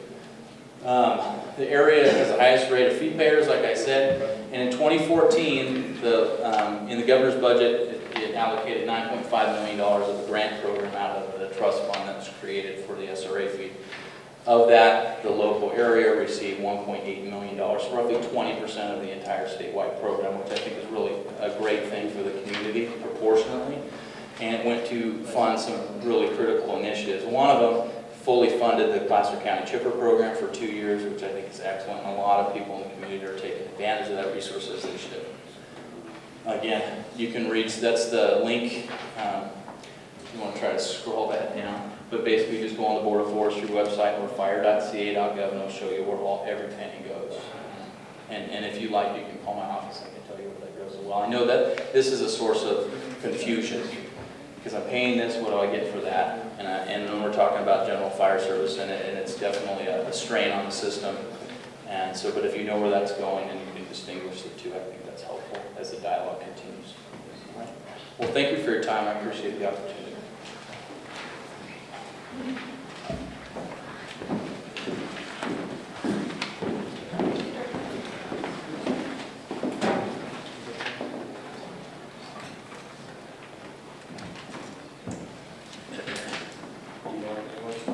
Please. Take a second. You got it. Okay, so while the PowerPoint, I've got a very brief PowerPoint for you tonight. While he's getting that loaded up, my name is Victor Lyon. I'm the district ranger here on the American River Ranger District on the Tahoe National Forest, one of 4 districts. My office is just down the road here, just a few minutes. I wanted to talk to you tonight about who we are, what we do, talk a little bit about the PILT funding. As you've heard, that's a portion of the funds that pay for services. And then also talk about the what if question. What if Foresthill Fire were not to respond to emergency medical incidents? So, okay, first slide here. This is what the Forest Service does. So this is our mission statement. Mission of the U.S. State Forest Service is to sustain the health, diversity, and productivity of the nation's forests and grasslands to meet the needs of present and future generations, right? That's the core of what we do. There's a lot of large fires in the area. You've seen the smoke. Our budget over the past 20 years has shifted from about 15% of our total budget going from fighting fires, suppressing fires, to about slightly over 50% this year. Okay, that's an important piece of what we do. Okay, given that we're so involved in fire suppression, we're really lucky to have the partners that we do. We also provide a lot of other services to the public, the campgrounds, hunting opportunities, dispersed recreation, minerals. There's just a whole lot of opportunities that the Forest Service provides, but emergency medical services is not one of those. Okay, so the Forest Service is not an emergency medical response agency. We do not have any direction or authority to handle those sorts of incidents. So we do not have the jaws of life or the other instruments that are required to respond appropriately. Right? So we're reliant on the other agencies to cover those services. That's how, folks, that's how it's set up. That's how the agencies are set up. That's how you and me and all of the taxpayers get our services. And the Forest Service provides fire suppression in partnership with CAL FIRE and our local fire departments. We all pull together. I'm really glad for that. I think you've heard that multiple times from everybody. We pull together to make it happen. But from the Forest Service side, we're reliant on our partners to help us out in regards to, say, for example, that accident that Ian referred to from yesterday, right? Forest Service is not prepared to handle that sort of an incident. Okay, so if that's how things are set up, the Forest Service is relying on our partners. So we have an annual operating plan that we set up every year. We have a California Cooperative Fire Management Agreement that outlines who's going to respond. Right? Who's going to respond if something like that happens? We've got it set up so that, as I've heard it tonight, the Forest Service area will actually, yes, it is Forest Service property, but we are reliant upon our partners for example, Foresthill Fire in this case, to respond to areas up to Foresthill Divide Road, not Mosquito Ridge Road. Okay, next slide, please. Okay, so how we tied in here. Let's do the PILT funding. I wanted to speak just a little bit more about PILT funding. And I'm not a payment in lieu of taxes expert. I've just done a little bit of homework myself to figure out a little bit more information about PILT. So here we go. The Department of the Interior is the agency that administers the PILT funding. You can see some information. Here's, what are PILT funding used for? They're federal payments to local governments that help offset losses in property taxes. That's the basic gist of things. We've heard a little bit of additional information about that tonight. I'll hold off a minute. I've got a slide about how much each of the different agencies are paying. Next slide, please.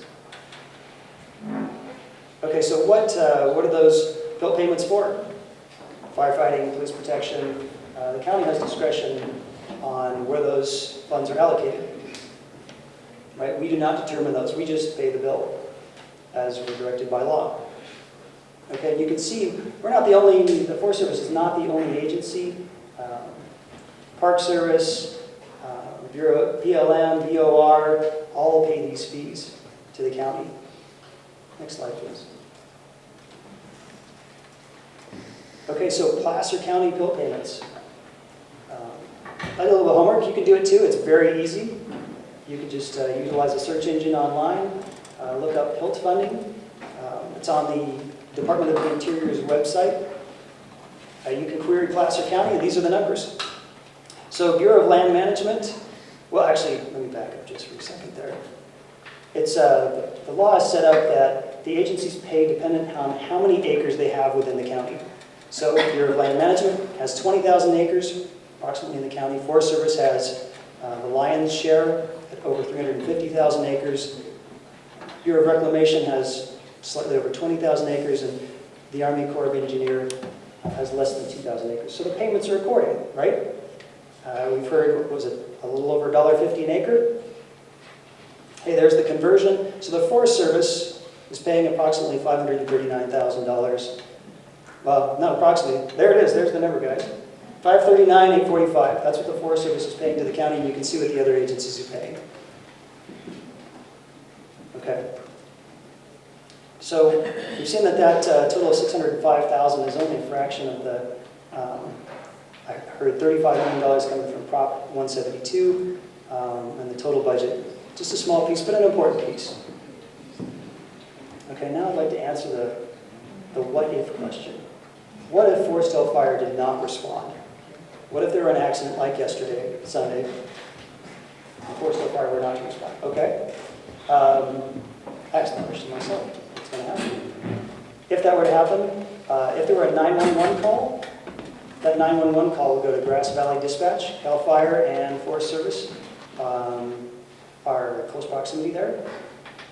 If that information were to come in from, say, a Forest Service rig, because often we are first on scene, either with Placer County Water Agency or Forest Service vehicle traffic that's going up and down Mosquito Ridge Road, or the Foresthill Divide, we're the first on scene. Either way, dispatch would be notified, and it goes to the closest available resource. Right? Closest available resource. Okay, so if the call comes to Foresthill and they were not available, chose not to respond, it goes to the next available resource. Now that's, as I've said before, that's not the Forest Service. You can't just go a little bit further down the road because we don't have an ambulance. We don't have folks that are trained or authorized to do that kind of work. So my understanding would go to the next available resource, potentially Auburn. And that's, I don't think anybody wants to go there because, as Ian mentioned, we're talking minutes. We need to get to folks, and when I say we, I'm talking the collective we, need to get to folks within minutes, right? There's that golden hour, and there's those first few minutes that are so critical. So if we don't get a response locally, that's going to be really bad news. If we need to call Auburn to get a response or from somewhere else further down the road, it's a long time. we're talking what, 25 minutes from Auburn. And if it's within the Forest Service land, how much farther are we talking out there? Are we talking French Meadows Reservoir? That's probably going to require a helicopter. Right? So the what if question is one that I hope we are not going to seriously ask any further. Thank you.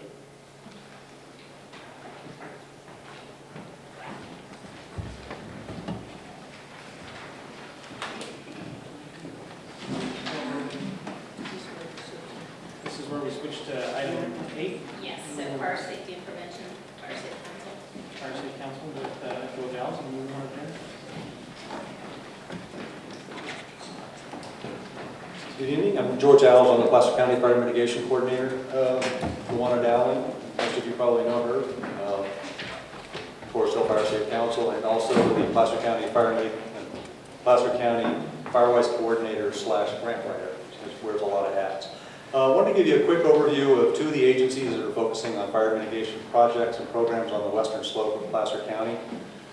First one being the Placer County Fire Safe Alliance. I'm the chair of the Fire Alliance.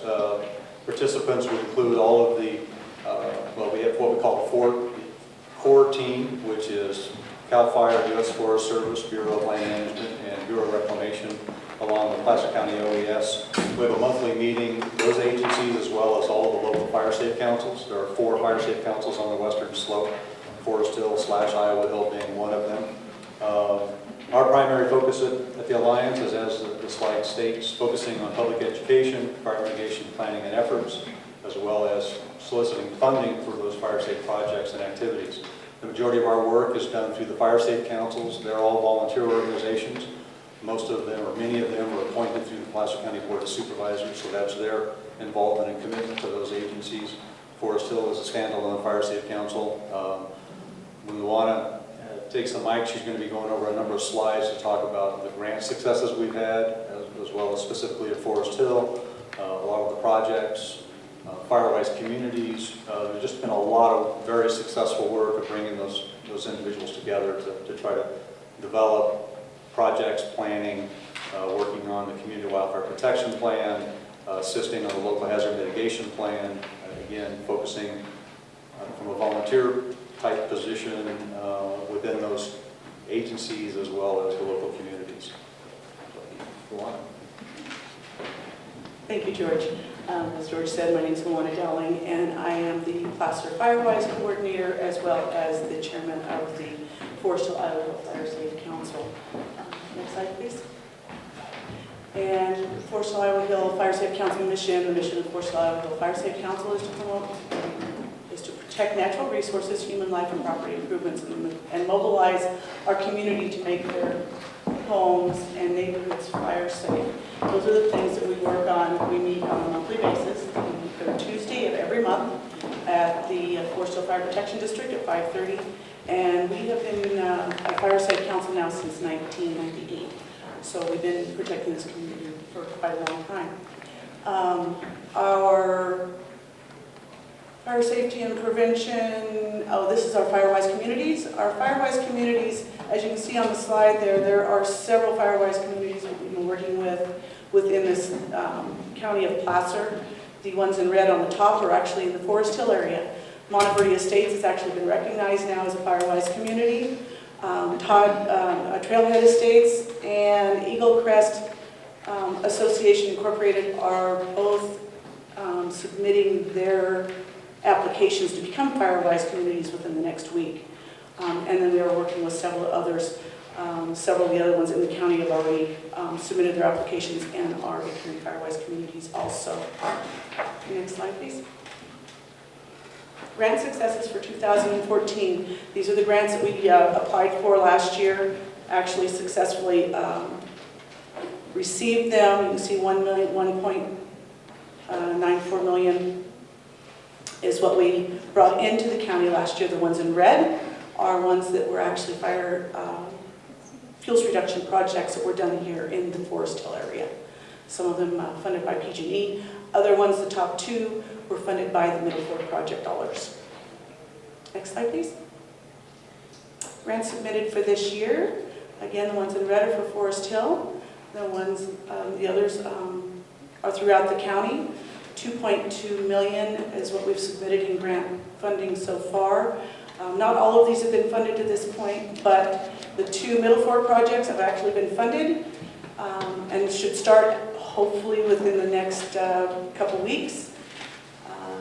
And we have SRA fees that we applied for, PG&E grants, Forest Service, Moody Ridge. The Moody Ridge project from Forest Service is actually completed this week, and CAL FIRE SRA fees. Next slide. These are SRA grants that we actually applied for. Again, these are ones that were funded this year.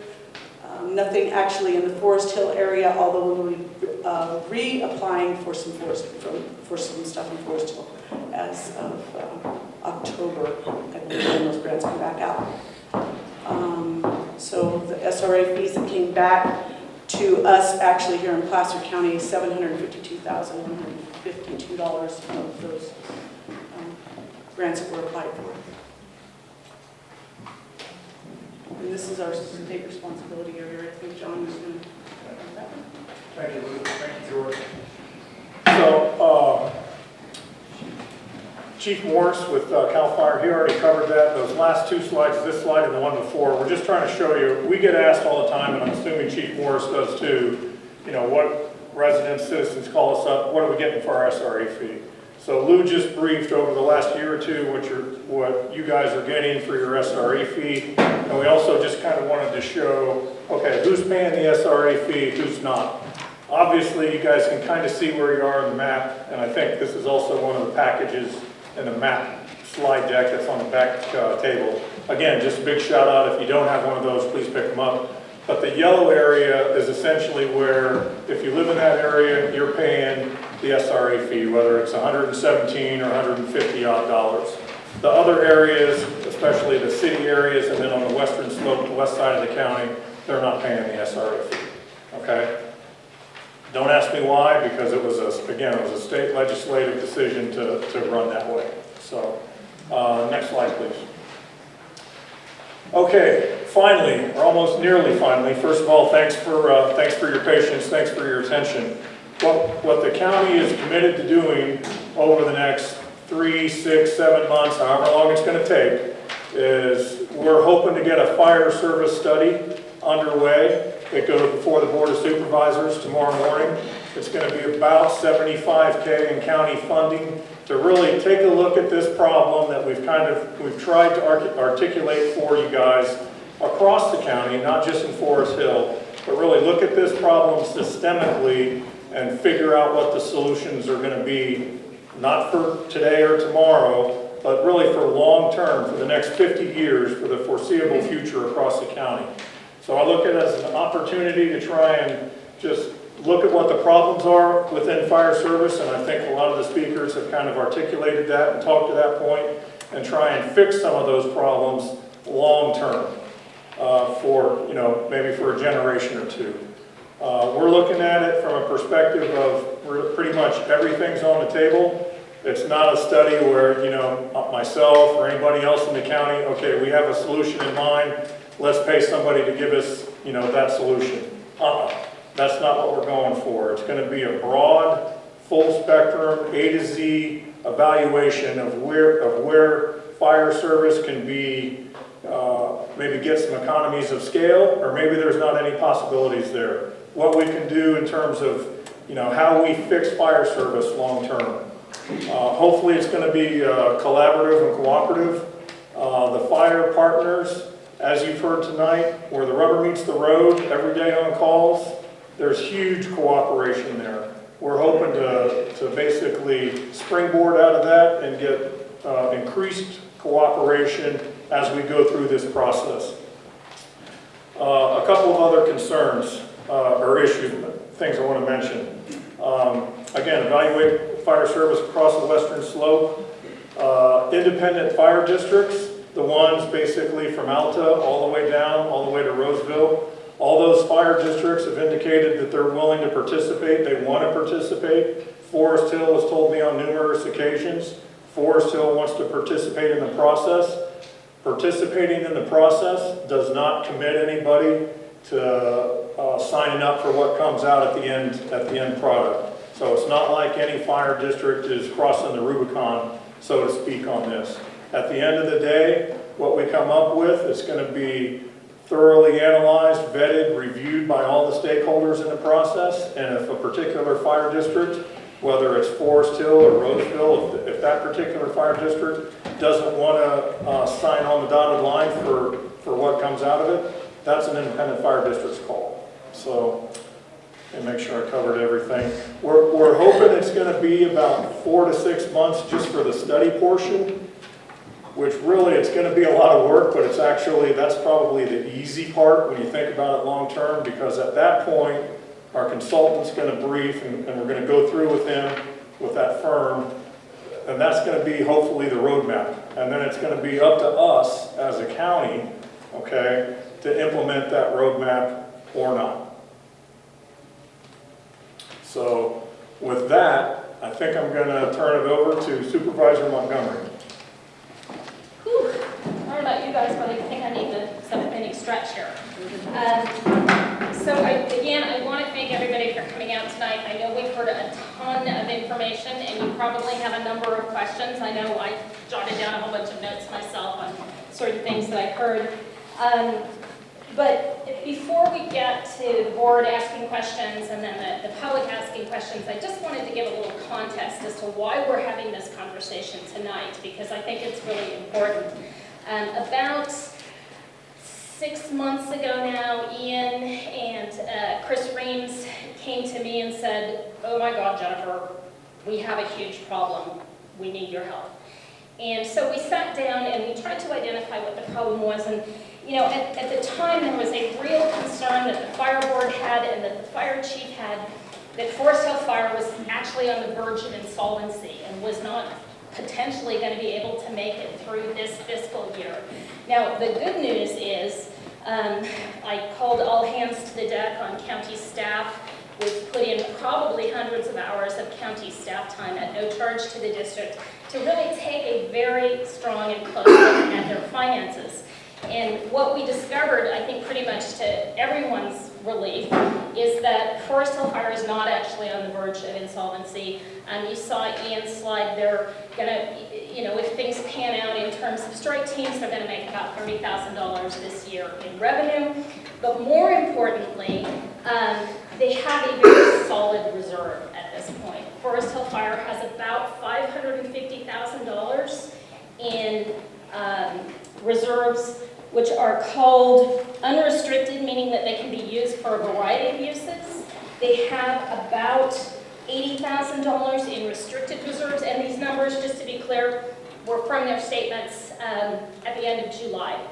There may have been expenses since then on things they've spent money on, but come December, when the property tax rolls are collected, they'll get money from the state, from the county, that will then go into their revenue. So it kind of, it's an ebb and flow of money, revenues, and expenditures. But I think we're all fairly satisfied that there are reserves and that they are available for the district, and that they do have expenses. Ian's absolutely right. They need to buy air packs. They need to replace engines. They need to replace equipment.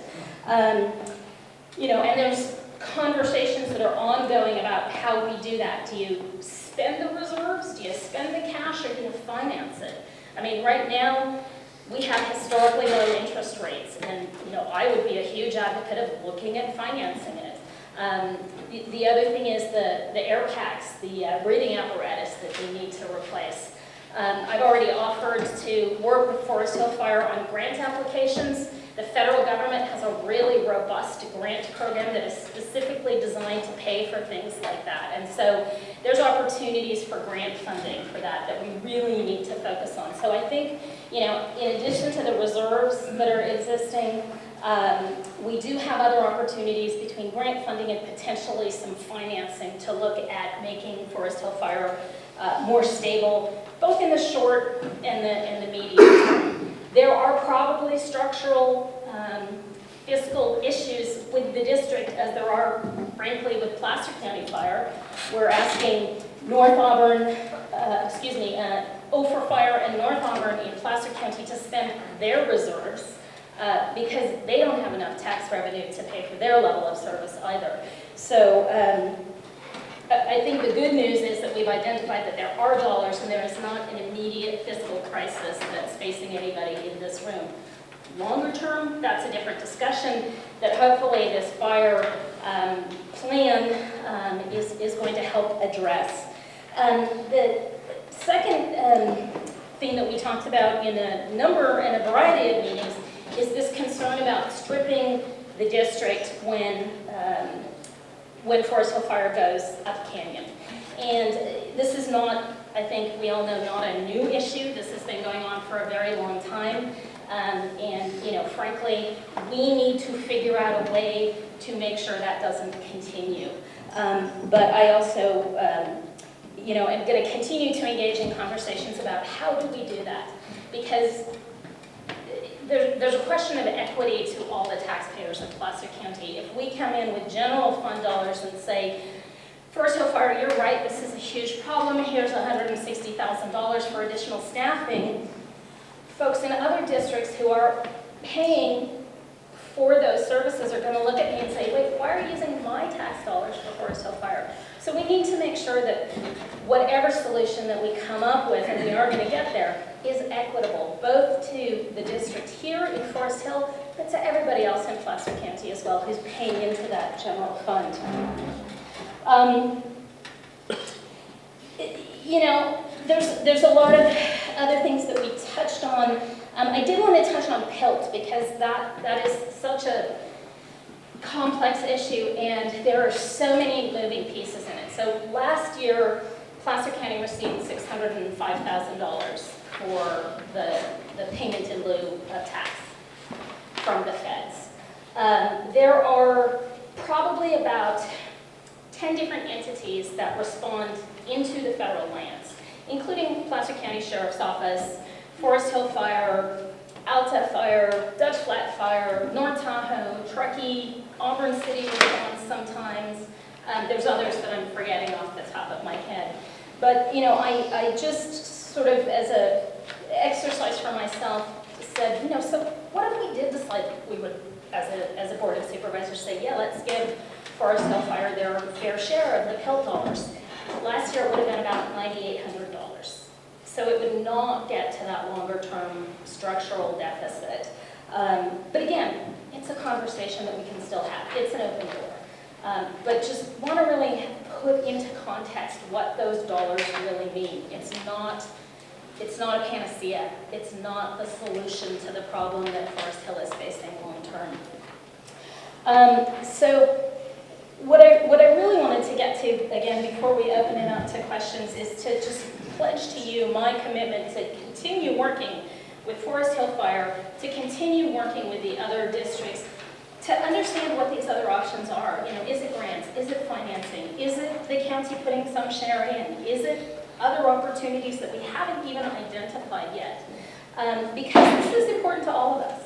It's not just this district. There are lots of other districts in Placer County that are struggling with these same questions, and we need to come up with an answer for all those districts, not just Foresthill Fire.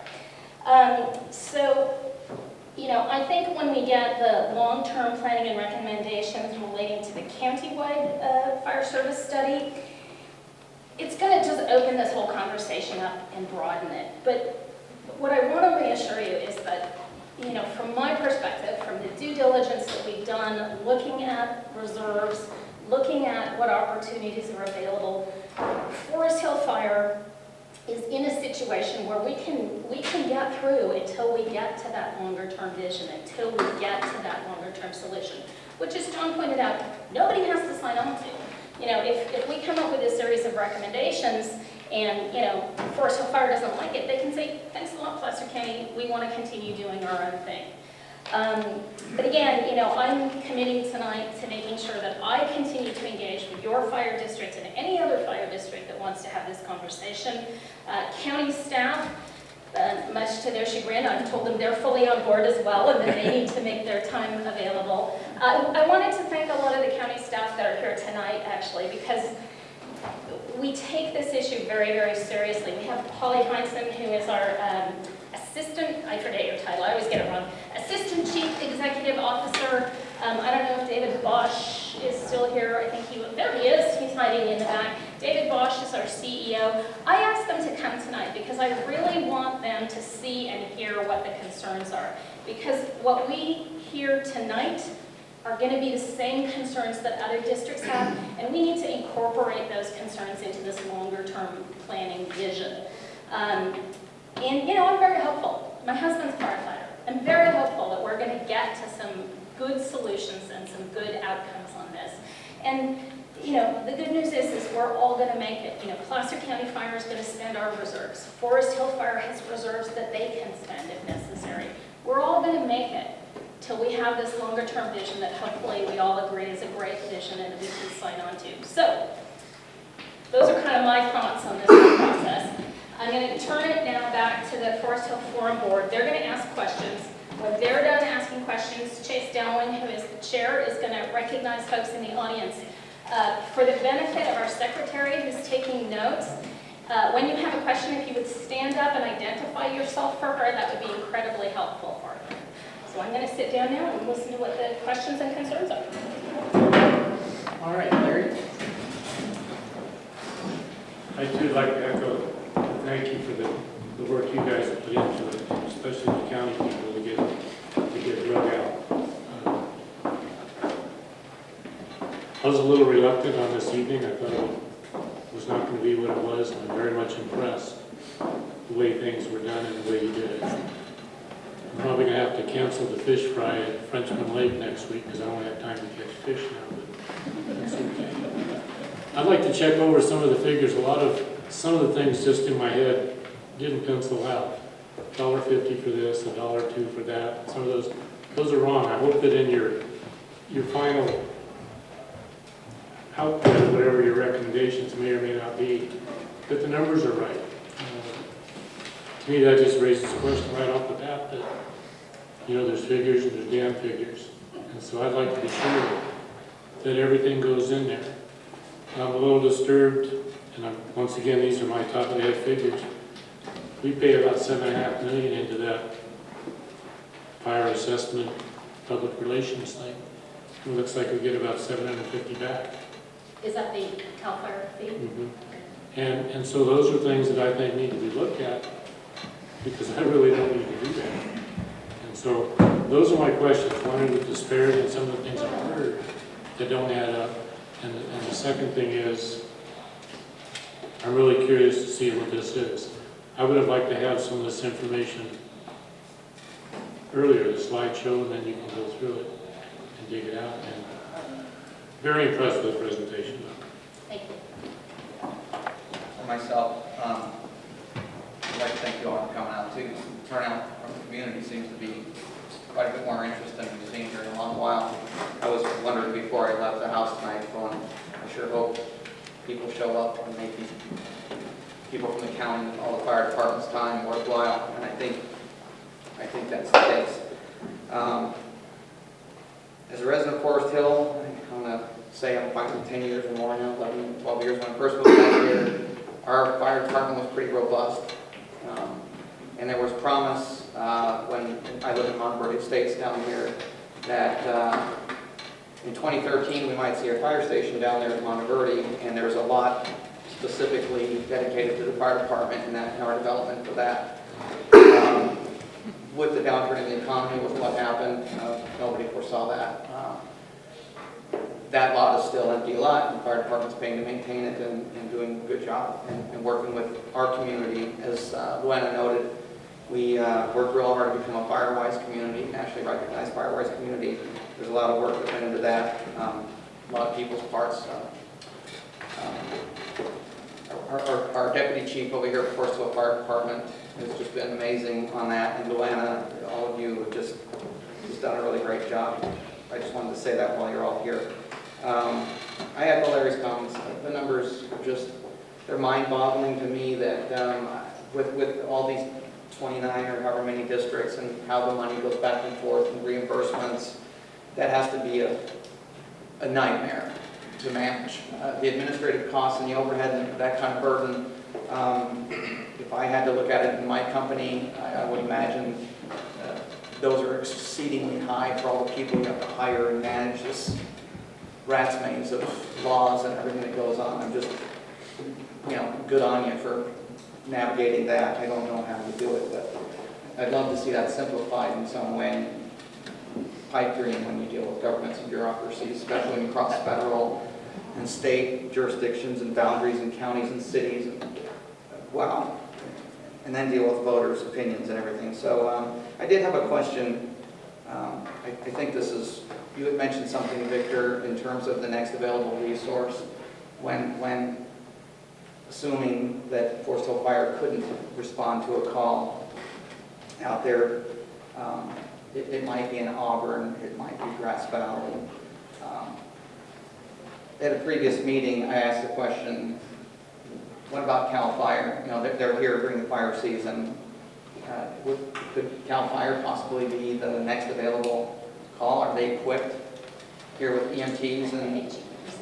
Yeah, CAL FIRE is equipped for that type of operation, but bear in mind the consistency of it all. So we may pull them off the hill, or they can be committed on the other side of the state to something, and we've tried to backfill the stations as far as consistency.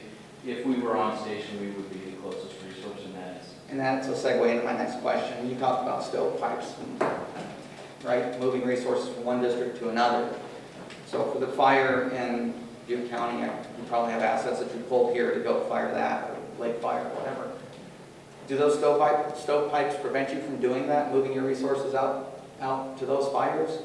Or is that? Well, I don't typically send them. I send the state resources out for that. If I send the local government or the Placer County Fire, they're part of a larger system for an OES strike team or something like that. So they'd be a one-off going. And we do that, but it's infrequent. Usually it's the state resources that we're committing. My last question. I have 21 engines throughout the unit, so I have a pretty robust amount to send out. I don't like telling you, I have a 14-year-old daughter that's starting to have the boys cruise around the house like sharks, and so it's wearing on my heart, and if I have a heart attack over all this, I'd like to know that somebody's going to be there, within 6 to 8 minutes or whatever the chief mentioned would be necessary to save my hide. So I'm just concerned that when our guys are off the hill for 3 hours at a time like that last accident, that somebody's going to be there for me and not take a half hour to get to me. Anyway, that goes a lot of the people's concerns I've talked to of late. So I'm thank you for your time and your answers. I'm done. Thank you. Well, I'm just going to add on to what the boy said, and thank him, if you guys would. Thank you for your effort of communication for all your different departments, because that's really important to all of us here who don't quite understand everything that's going on. I personally am hoping that at some point in time that our firefighters for our fire department will get paid more money, because they do an awesome job. I've been to other places where there's been emergencies and the response time was not as fast. They could not do anything. We had to wait for an ambulance in another area because their hands were tied. They had no means of doing any kind of emergency help, and we had to wait for the ambulance to come, which was late, and those people were not moving. And our fire department is fabulous. I really appreciate them because I know what that's all about. I've been a member here in the community for 39 years. I have been associated with the Forest Service, and I'm really proud of what we have, and I would really like to see them be able to have more money for what they do, because they're worth it. And I don't like to see that our fire department, whether it's for whatever reasons, get trained here and then leave to go to another job for more money, and I don't blame them. And at the same time, I think we should be able to keep the people we have on a long-term basis and let them stay here and work in their own community. My other question I was going to ask for CDF, when you said that you would be here to respond of our fire department, does that mean that your fire department is also trained in EMT work? Yeah. And do you have another ambulance, or do you have things that would cover? We do not have an ambulance. We have the ability to provide basic life support, so at the EMT1 level, that's the limit of our ability. We do have the ability to call in, the air ambulance and those things and get those types of resources moving, just as any other fire department can. But as far as our ability to transport, we don't transport. No, but you do have some EMTs and somebody who's covered to do some emergency. Yes. Okay, thank you. You're covered. No. You said basic life support. I'm gonna need the paddles. I can do that. I know. I can train you. On that same subject, because I don't know, is our ambulance just a regular ambulance like in Auburn or Lincoln or whatever, or do we have special like snow tires and, is it more beefed up, our ambulance? Yes, both your fire stations are staffed 24 hours a day with paramedics do advanced cardiac life support, advanced life support, advanced trauma life support. Your ambulances are fully outfitted to handle all of those assignments. We do have chains if we need, and we do have four-wheel drive ambulances. So that's another advantage we have over even Auburn coming up or anything. But Ian, if I understand it, your board, when they've discussed the idea of potentially pulling out of the federal lands, it would still roll the ambulance but not the engine, is the proposal. That is I see. Yeah. That's correct. But, two people on the ambulance need support from the engine company. The engine company has a job of life, the road rescue, the water rescue, all those other things. We're here 24 hours a day, every day of the year. Our other partners are not here in the same. They're here by themselves. Right. So we have more invested in equipment too. We have to have, a little better equipment. And I also want to thank all of you guys very much, and we will work together. You guys do work together. I talk to forestry, federal, local all the time, and that's the one thing that I really like is the cohesiveness. So I don't think anybody wants to lose anybody up here, and we will work it out. So that's a good thing. One other thing is I had a person in the community ask how much if she was building a garage, how much of the taxes on a new build goes directly to Foresthill, and I believe that answer was 97 cents square foot. I'm not what is the question? Your fire district fees for new construction? Oh, Gary, can you? Yeah, 97 cents for residential over 500 square feet. And that money can only be spent on equipment, Or, yeah, that's not a great salaries. question. You can't, yeah. Those building fees can only by law be used for capital expenditures, buildings, fire engines, big things. At the end of this year, this fiscal year, we estimate we'll have about 100,000 in that fund, and we estimate we'll have about 200,000 reserves in our general fund for ballpark of 300,000 in reserves. But that 100,000 is restricted to capital expenditures. Right. Okay, thank you.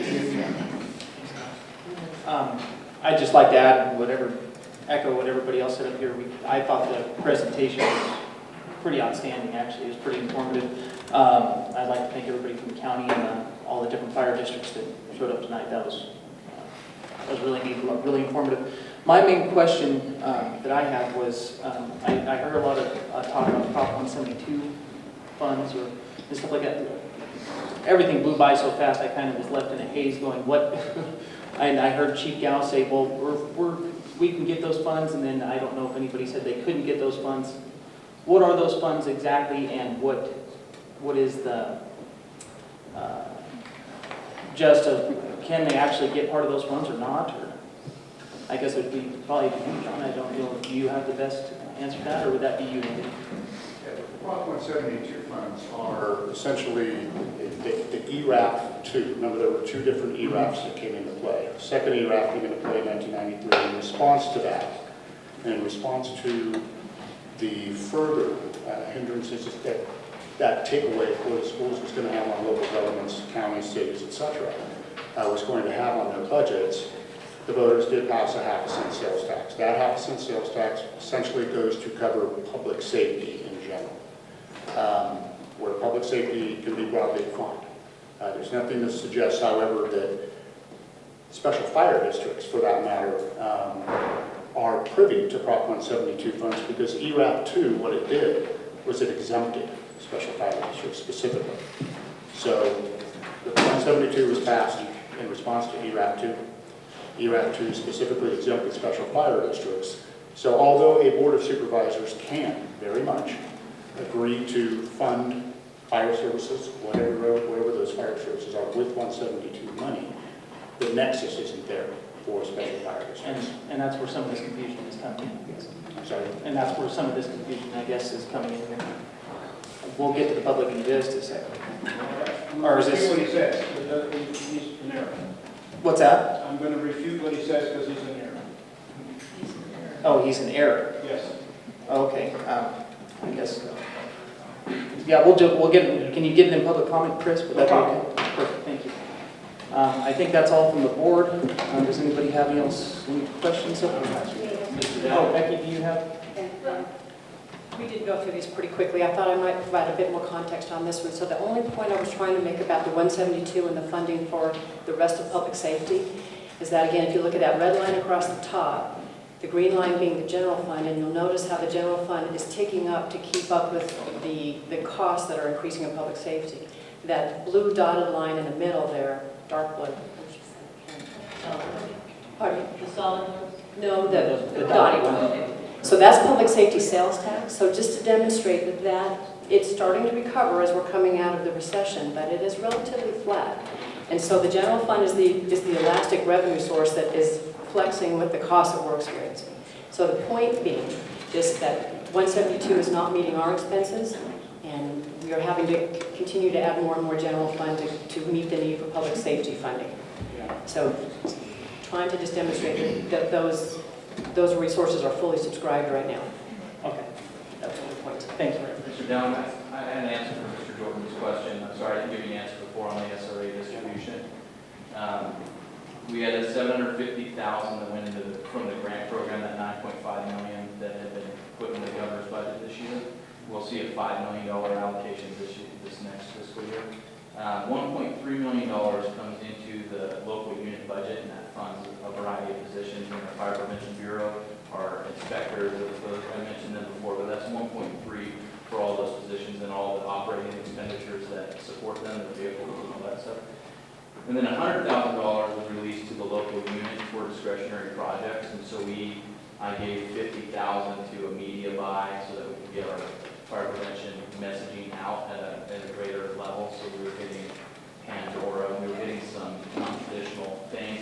I had very specific things I could use that for. We used some on a fuel reduction project on Lake Arthur that was very successful with TCWA. And anyway, so that's the breakdown. So what you're looking at, don't ask me to do math, sir.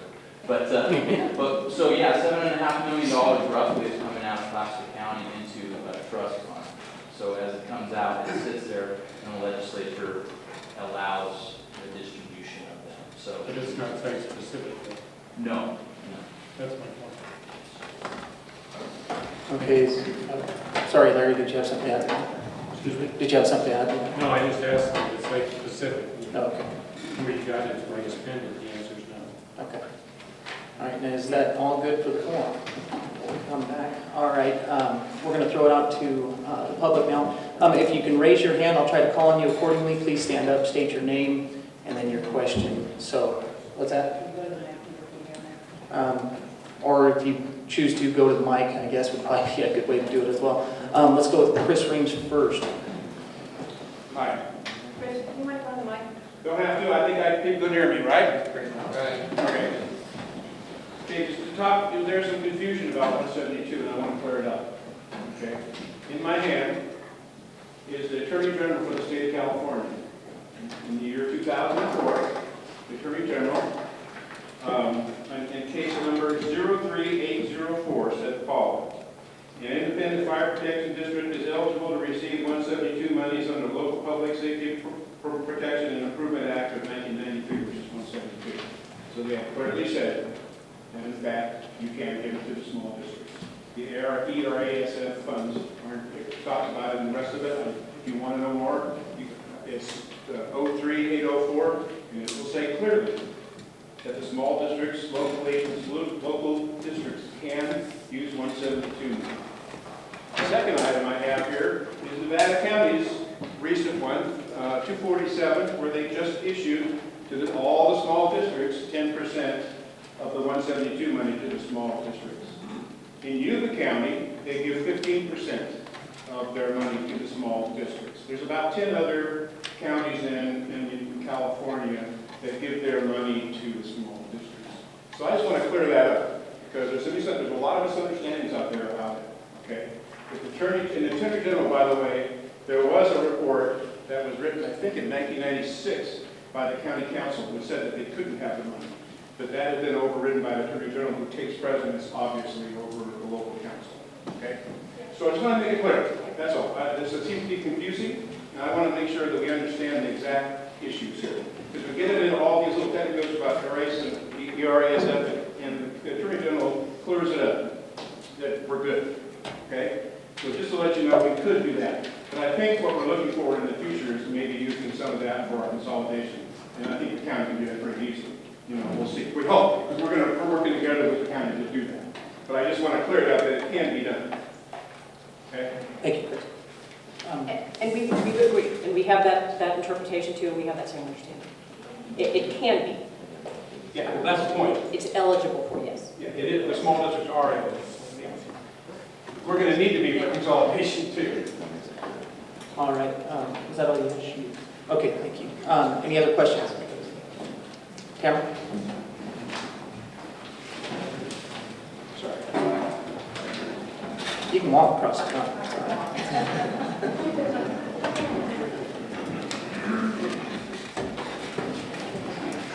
Hello, I'm Tamara West, and I've been going to the fire board meetings for about 7 or 8 years, and they do need more money.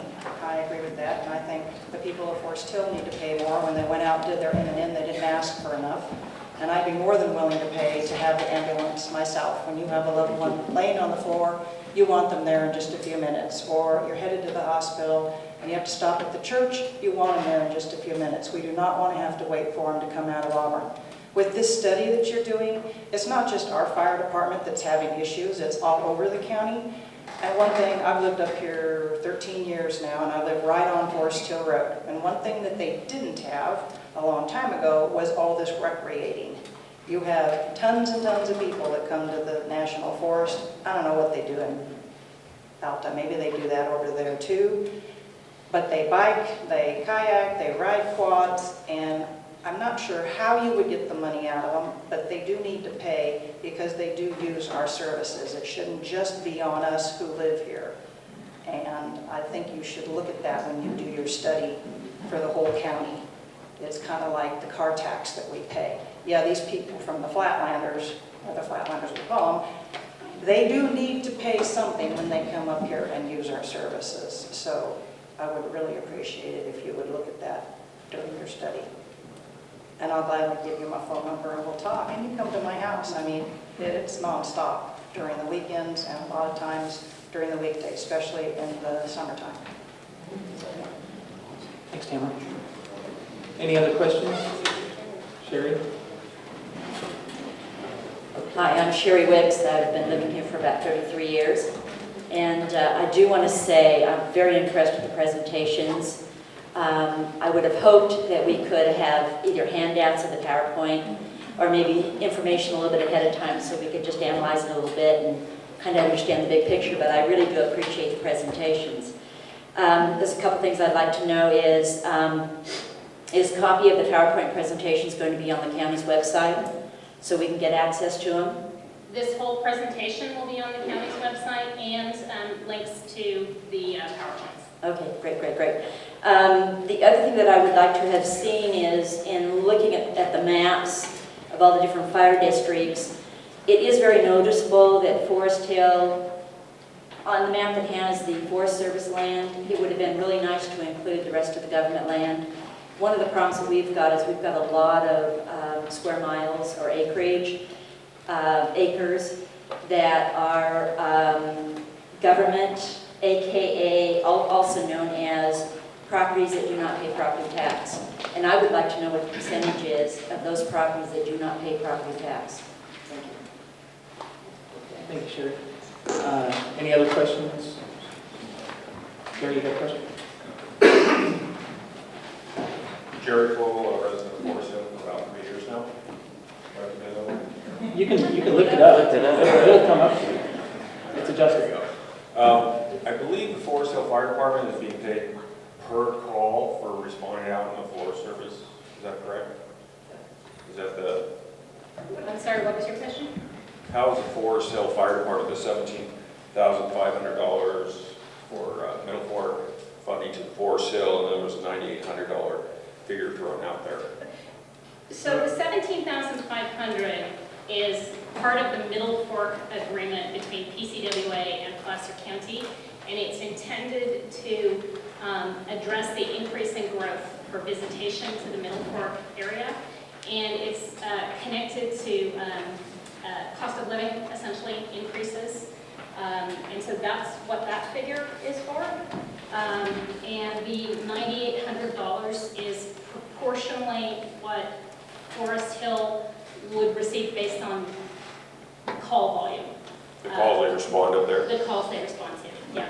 Is that how the Placer County Sheriff's Office is, the funding that goes for them to respond up there is done by call basis, per call basis? So they, like Foresthill Fire, have their own budget.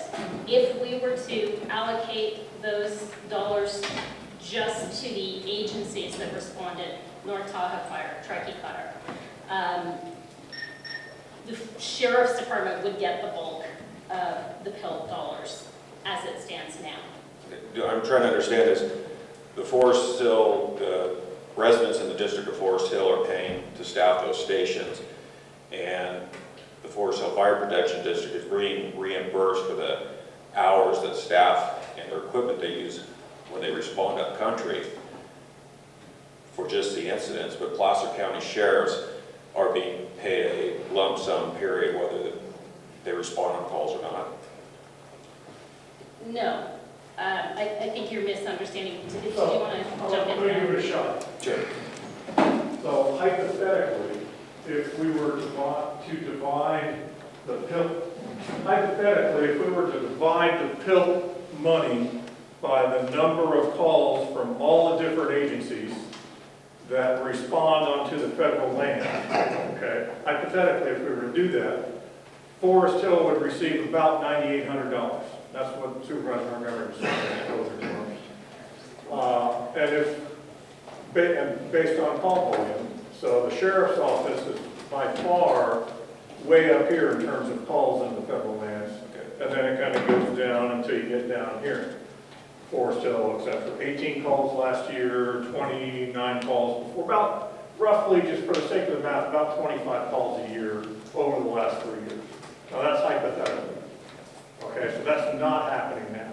But if we were to try and divide the PILT money up, South Placer has made a request for reimbursement into Folsom Lake, okay, based on their calls in Folsom Lake. So does that answer your question? Well, kind of. So how much does the sheriff's office get from the PILT money? How much of that money goes into their budget? None. That's hypothetical. So nobody right now, the PILT money is not being, yes. Okay. Does that help? Yeah. Yeah. Hey, Jerry? Yes, Chief. Can I interrupt you? Absolutely. I think I can help answer part of that question. The maps that we have here are incorrect. The maps show the Middle Fork area being pretty much the entire United States Forest Service area, when in fact, Middle Fork goes from Rucky Chuck to Oxbow, Foresthill Road to the river. Now, that's what that $17,000 is based on. About half of the total calls into the Forest Service, a little less than half, are the Middle Fork monies, the Middle Fork calls. Or your calls? Yes, and that was negotiated prior to my time, prior to Chief Dowling's time, to roughly equal what would cost an engine company and an ambulance to respond to those calls. But it does not impact the rest of the Forest Service. We don't get paid for that at all. And the issue is that when we're out there, there's nobody here in town protecting the district. That's the issue. Sorry. Yeah, no, that's perfect because it goes right to my next question. Supervisor Montgomery, I understand you're in a difficult spot. Everybody's asking you for help and thinks their issue is the most important. You said earlier how you're having a hard time, or the board of supervisors is having a hard time just saying we can't take money from this general fund and give it to Forest Hill to cover the district while they're out of country. So what makes it fair for the districts, the people that are paying for the fire stations to be open and staffed, to pay for that cost to strip the district to respond up there for free? And that's an excellent question, but frankly, that's a question that needs to go to your fire board, because your fire board, as a special district, as an independent district, makes its own decisions about where and how they provide service. So it's entirely up to the Forest Hill Fire Board to say, we don't want to provide service up there anymore, and we're not going to. But, you know, I can't look at someone from Christian Valley and say, we're going to use some of your general fund dollars to help pay for Forest Hill's calls that you've chosen to respond to. You don't have to. You have no obligation. But again, that's a question for your fire board. Right, and I believe our fire board is looking at taking care of the district, the citizens in the district, and not responding up there. And I guess it's, again, confusing to me is, I understand the PILT money, the money can go anywhere, but the Forest Service is expecting these services to be provided because they're compensating Placer County for these services, but Placer County is deciding not to pay for those services. No, we pay for the services. We just don't pay Forest Hill Fire for the services through the PILT dollars. So again, if Forest Hill Fire decides, as a board, that they're going to pull out of the federal lands, which again is their decision to make, Placer County Fire will step in and fill that gap. We will be the ones who respond. Will it be a longer response? Yes, but we will be responding into the federal Forest Service lands. Okay, so that, just to be clear, if the board votes not to send our resources out of our district to protect the citizens that are paying for the fire stations, be staffed and the equipment, that seems pretty responsible. Living in the district, I appreciate that. Placer County's fine with not taking, I think it's $160,000 we're looking for, even for a short-term period to cover, especially when winter comes and CAL FIRE's not up at Station 11. Placer County's not interested in covering this small amount. I don't think you're characterizing that correctly. We're continuing to have conversations about that, but I certainly can't commit my board of supervisors to that expense. It's something that at least 3 supervisors would have to be in support of. And the Brown Act means I can only talk to one other, and I have spoken with one other. Okay. It's a little distressing. I guess I know you guys have been talking for about 3 months and you can't. Or I know the board has been trying to talk to the board of supervisors, and only recently is the dialogue open. It's a little distressing. So, just for my benefit, what is the budget that Placer County pays for CAL FIRE? For the full-time, I forget what you called it. Yeah, for the labor portion, sorry, for the labor portion of the contract, it's going to be just slightly under, right around $10 million for this current fiscal year. Now, it was about 9.6, 9.7. We were not going to fund over fire for non-fire season, basically the second 6 months of this current fiscal year. We took another look at it. We've made the decision, well, staff has made the decision. The board of supervisors will make the call tomorrow whether they want to fund the Ophir Fire Station, which is on the map over here, for the full 12 months of this coming fiscal year, or for just the first 6 months of the fiscal year, July through December, essentially. What is the cost of that for the 6 months? Which part? To fund it for 6 months, the Ophir Fire 6 months funding at Ophir, correct me if I'm wrong, for personnel, it's about $460,000 a year. For 6 months. So I'm assuming it's going to be about another $460,000 for the full 12 months. Okay. And again, I think we've spoken to it, but just to reiterate, one of the key factors in terms of staff recommendation, and then supervisors will do whatever they want to do tomorrow, one of the key factors in that is looking at the reserves for North Auburn over fire.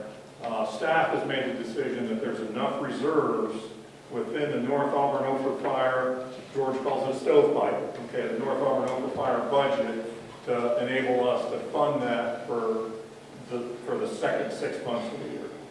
So again, that's not general fund dollars, that's the tax revenue From that that was generated in that area that went into their reserves. Okay. And you mentioned it's personnel. I believe Placer County owns the equipment. So is there another, the other half of that is? Yeah, the other, we have about, I want to say, 59 pieces of apparatus system-wide. And it might be 58, we just added a boat for about $4,000 in county cost. The other $5,000, I think, was a grant from a granting entity. And then O&M, operations and maintenance, is probably another $1 to $2 million, system-wide. Okay, for every area in the yellow there, going around Roseville, through Lincoln, and then up between Foresthill and Placer. I'm sorry, I didn't do the math. So the additional beyond personnel is roughly? Not counting the apparatus, it's about $1 to $2 million. Okay. Just in operations, utilities, and all the other stuff, parts, widgets, tires, gasoline, etc. Yeah, beans and bullies. Yeah, just appreciate it. Okay, I'd just like to thank the board, and I know it's difficult for the fire department as well, but being a resident, I'm also allowed to talk. And I know it's very difficult. I'm trying to talk. It's very difficult for our firefighters being placed in this position that the board's looking at doing, but I believe the board is doing the right thing since we're paying, I'm assuming most of you guys are residents of the district, to staff the station, the bodies, the equipment, the maintenance, to be here. It just doesn't seem right that we're sending these resources for free and stripping the district. And I was on that call Sunday morning. We got lucky. If you saw the picture the chief put up there, we probably should have been cutting some bodies out of those cars. I think the newer cars have a lot of better built-in features. We had one of the patients leave and drive to Robinson Flat. We had to respond resources up there. We rushed one of our brushes back to town, and as they rolled in, they were in time to catch a 71-year-old female who fell and broke her hip. If we were all tied up on those calls, the response from the ambulance and fire company would have been coming from Auburn, and that's it. Everybody was available in their station. So it's a little distressing, and I know the board's having a really hard time with this, but I think the right thing to do is keep the resources where they're being paid for to be. Thank you. Thank you. Any other questions? Yes, ma'am. Good evening and thank you everyone. My name is Paula Berthompson. I'm your neighbor Tamara, right down in the cute little home that I redid. I love Foresthill, been here 8 years. I love our fire department, awesome people, awesome. They work hard in the community, they work with us when we all volunteer and do the fundraisers to support the fire department. I guess we have a two-pronged problem here. We have Foresthill that is located between Auburn and there. So because of our locale, that creates a moral dilemma for us. Let's set the financial aside. All of you can worry about the money. I think the U.S. Forestry Service put it best. I think it comes down to morals. What are we going to do? And how do we appropriately pay this staff to be motivated to provide the service? All of us use the recreational services up here. I know I'm from Roseville. I've had friends who've been air backed out. It could be my son at Sugar Pine. It could be one of our Foresthill High School students. My concern is we need to morally say to our fire department, it's okay not to respond. We might have to have some bad outcomes. That's the tragedy. We can't save everyone, Miss Montgomery, I'm sorry, I disagree with you. You may think you're powerless, and I heard you say a lot. $9,800 goes a long way. A long way. So if we're going to solve the moral dilemma, we all have to decide what's important. I've always believed fire support and suppression was always life over property. I'll let my house burn, please, go save a life. But pay these people who do it. Pay them. That's the first thing. And then they don't have benefits? Okay, I was surprised by that. The other thing is, I learned all about this on the wonderful people who posted on the Facebook page, the events page. Thank you, whoever posted the information. And then I love the fact that they posted a little news video. That really got me going. It was, go to Foresthill, people, raise taxes if you want to help those people. Okay? Maybe they'll pay, maybe they won't. But I think at the end of the day, it's just about morals. It's about if it's your family member, your child, you are going to want that service. And you're going to think because they're there, they should do it. And I am going to just say to them, it's okay, bad outcomes happen, and that's going to get the state to see things differently. We just might have to accept someone's going to die. And you all got to be okay with that. And if you aren't, then you will act sooner. And we're going to set money aside and save lives. So thank you.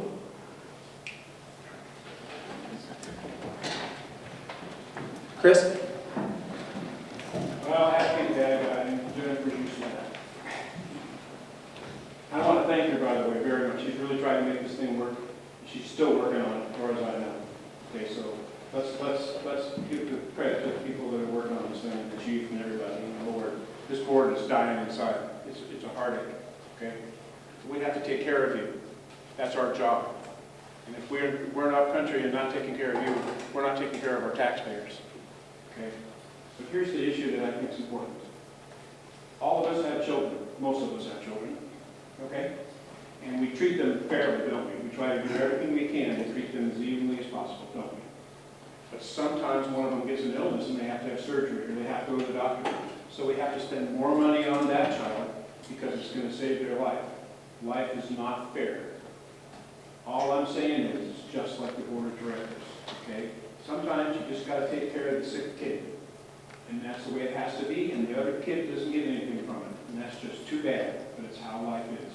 And I think the board of supervisors ought to look at it like that. And I don't disagree with Mr. Raines. I think the really critically important thing to remember in this particular situation, however, is that just like Ophir Fire, where we're asking them to use their reserves to get through this interim period, Foresthill Fire does actually have reserves that will get them through this period. So we don't have to give up the service that you're looking for up country. We have a situation where the fire district does have the financial wherewithal to get through this until that sick child is better, because we've come up with that comprehensive plan, for the whole county. And please, I think you misunderstood my comments about the $9,800. The comment merely is that even if we did say, yes, let's just use the PILT dollars for response into federal lands for emergency services, so not for roads, not for the other things that it gets used for, it would not solve the infrastructure problems that Foresthill Fire has. And so it's not, let's not give it to them. It's just, that's not the solution. It may be part of the solution. Chief? Oh. Sorry, the difference is, with absolute respect, the Ophir taxpayers have a reserve, and they're using it to protect Ophir. Foresthill might have a reserve, but you're asking us to use it to protect your area in the Forest Service.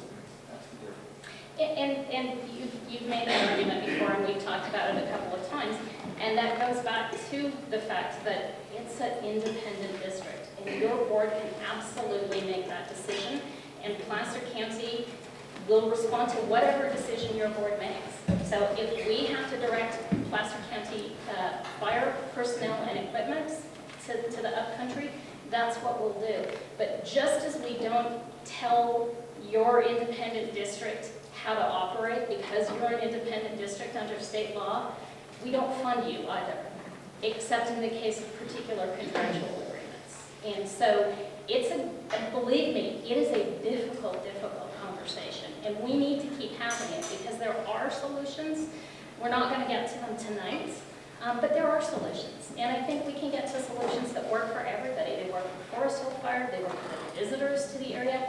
And believe me, again, Foresthill Fire is not alone in this. My husband works for North Tahoe Fire. They responded to a ton of federal lands up in the Tahoe area.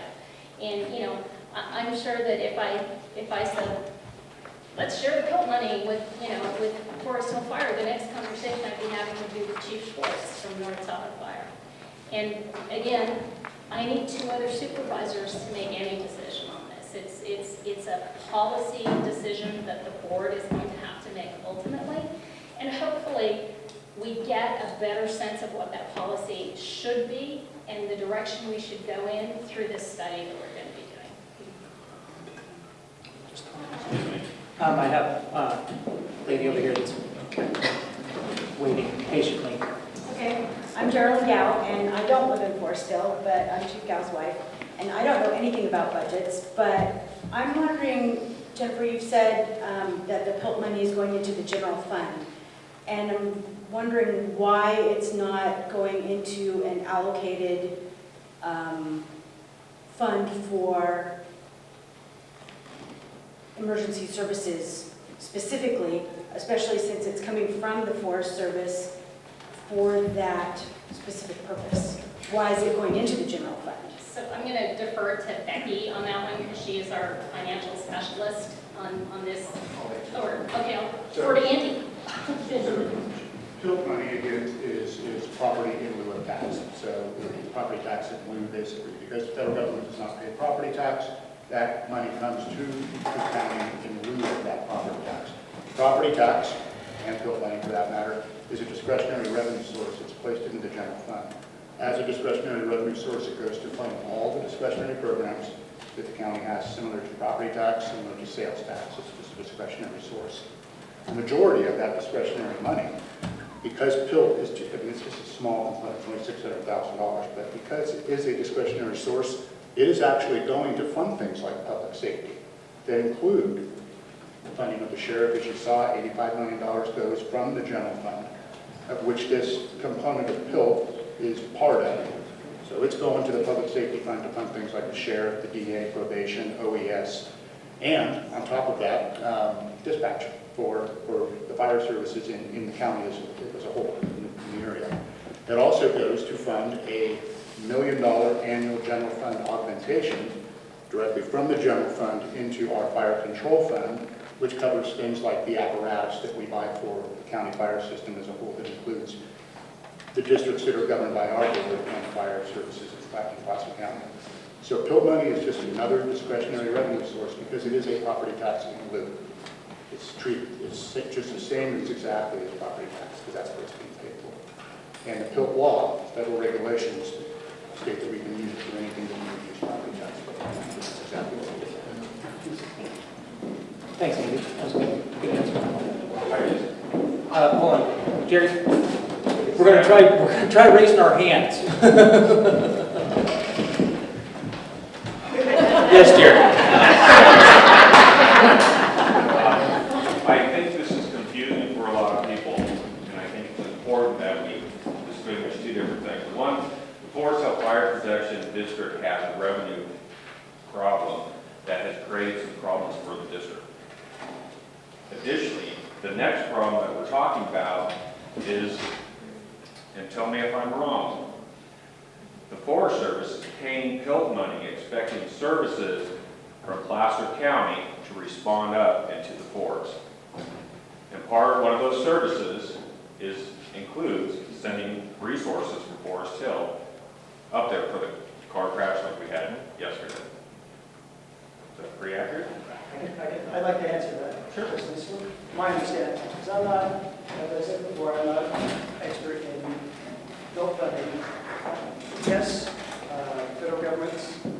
Forest Service being just one of 4 agencies, pays for funds. And we just heard how those are allocated to the general fund for many resources. But that's only it's just a small fraction.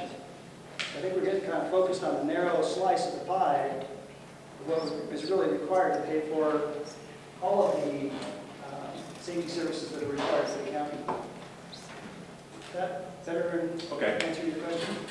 So the point is, all you people in here that are residents of the district of Forest Hill are paying for the equipment, the salaries, the training, the staff people to respond to an emergency. Hopefully none of us have, but the emergencies that we do have here, and the county's asking that we now cover that cost to respond up country.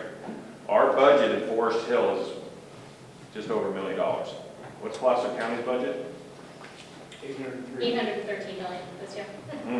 And additionally, correct me if my information is wrong, as you vote on your budget tomorrow, I heard there's $9 million extra dollars to be allocated if you choose for other things. So there's an additional $9 million, which is 9 times bigger than our budget, to address staffing 2 extra people that is completely understaffed already to try and keep everybody happy. We want to respond up there. We want to provide that service. It's just not right for Forest Hill people paying to staff these people, train, equipment, allow the salaries they get, send them up there for free, but the county has that money as a far bigger budget. So the county does have a far larger budget. We're a far larger entity than Forest Hill Fire. And just to correct something you said, we are not asking Forest Hill Fire to respond up there. That's a decision that your board made many years ago. It's entirely up to your board as to whether or not they want to continue doing that.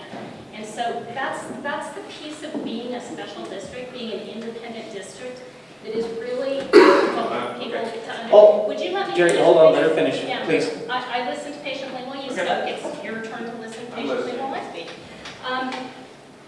I live on Donner Summit. My fire district does the same thing. It responds into the federal lands at my expense. They don't get any help money either.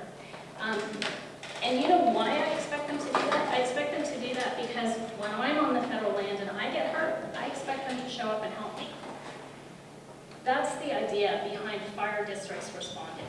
And believe me, I get how frustrating this is, and I get what a huge problem this is. Donner Summit Fire, which is the place where I used to be a volunteer, tiny department, very similar to Forest Hill Fire.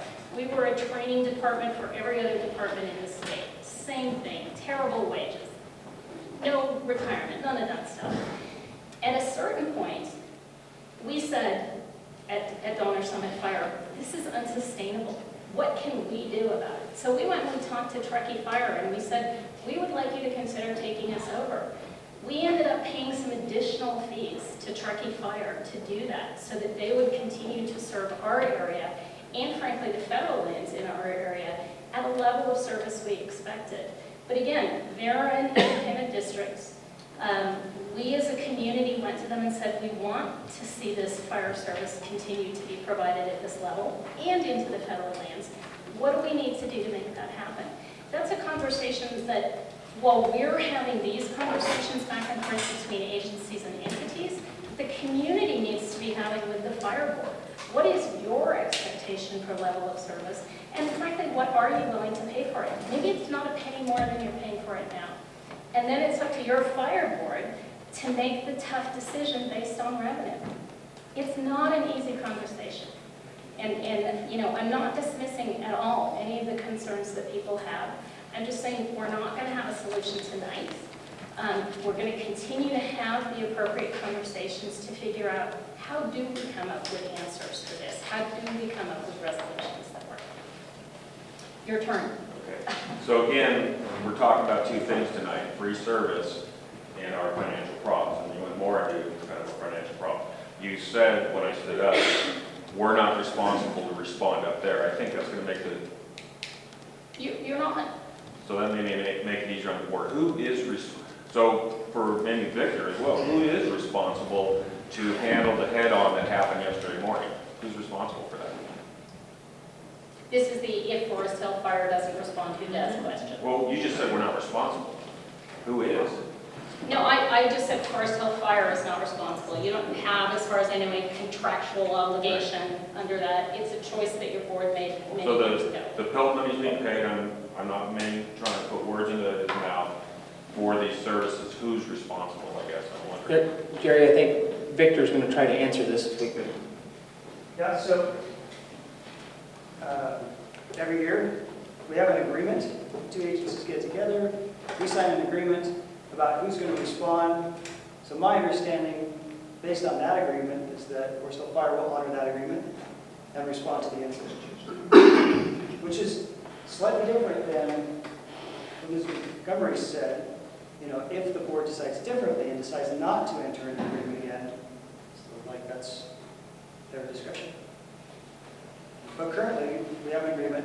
I'm anticipating that they're going to respond. Thank you for that answer, Victor. So I just, almost done here. We do have an agreement? There's a 30-day out clause. It's a general mutual aid agreement back and forth. Auto aid. Auto aid. And I just want to clear everything up real quick. This isn't the local Foresthill Fire Protection Board meeting tonight, so try to hammer out the finer details in those meetings. But as far as this, let's just try to keep it basic and to the comments and answers of what we have on the presentation, and for the people, the fine people of Placer County that came up tonight, and maybe some of the other presenters. So, yes, sir. I wanted to thank the county folks who came out. John, great information. George and Luana for grant writing. It brought lots of extra money in for us. Andy presented great legal information that showed how over 40 years we've reached this point. Ms. Regan was back there. She gave us some great financial information. Victor for the Forestry Service, Mr. Gow, and others around the room. I only have two observations. My name is Robert Young. One is that the situation we're in now has been building for decades. The population of California is continuing to grow, and it's stressing all of the providers. And the state is over 38 million population and growing. So when we look at new structures coming in, they're going to want the fire protection also. And we're charging 97 cents per square foot for new buildings. But we're still wanting for more new fire engines, more and better equipment and things. So when we think about solutions, let's think 5 years, 10 years, 15 years, and keep in mind the growing population of the state. Perhaps 97 cents needs to go up so that over the course of time, we'll have enough there for those structural things. Other quick observation was the overwhelming number of responses on the CAL FIRE chart were for vehicle accidents. Overwhelming number. We have very few signs asking people to please drive slowly, or this year auto accidents in Placer County are up again, or information to remind drivers to be more careful. Thank you. Thank you. And I don't think we have any more. Okay, we're going to come back to the board now. One more. Oh, wait, one more? Oh, I didn't see it. Yes, sir. Name's Joe. I have just one kind of question. I know you Can guys you come might. up, sir, because we can't hear, please. Challenge.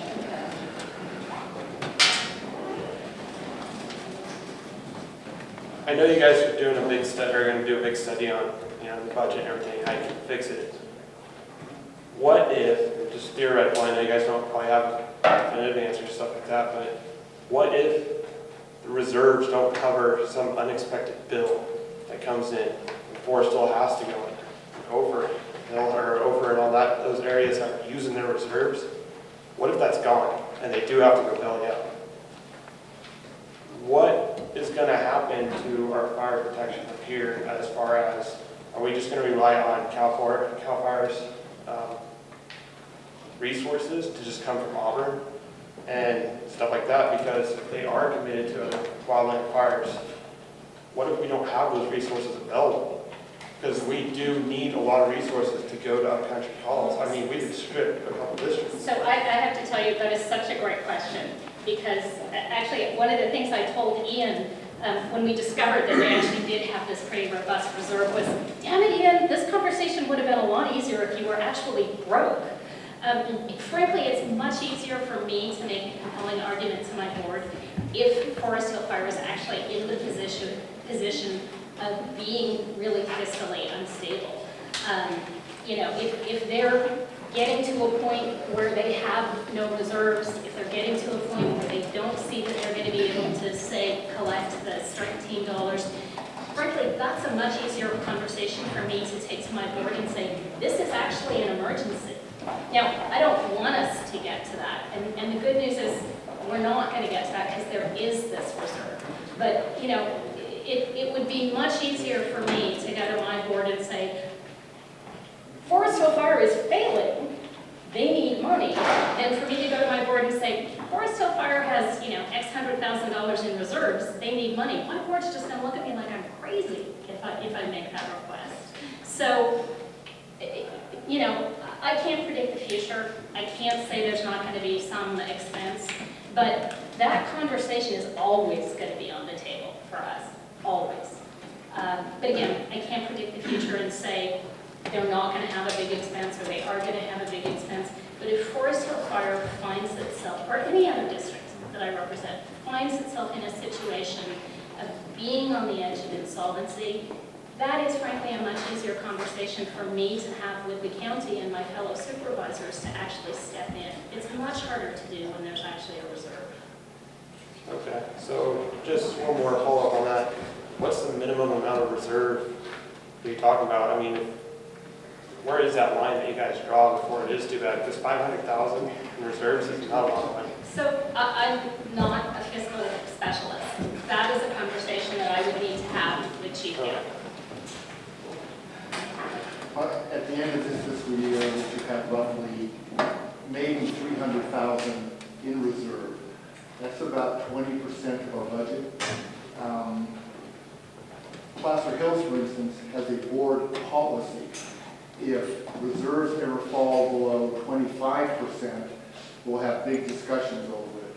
If it falls under 10%, we'll declare a fiscal emergency and reopen our MOU. I mean, that's a board policy. So 20% of reserves is the bare minimum you should carry for just the things you're talking about, for unforeseen emergencies. Yeah, and you can't use reserves for staffing, because when the reserves are gone, A, you have no reserves, and B, you can't pay the staffing. Good question, thank you. And does Foresthill Fire have a policy similar to Placer Hills Fire? In progress. In progress. Great, I'm glad to hear that. Thank you. Thank you.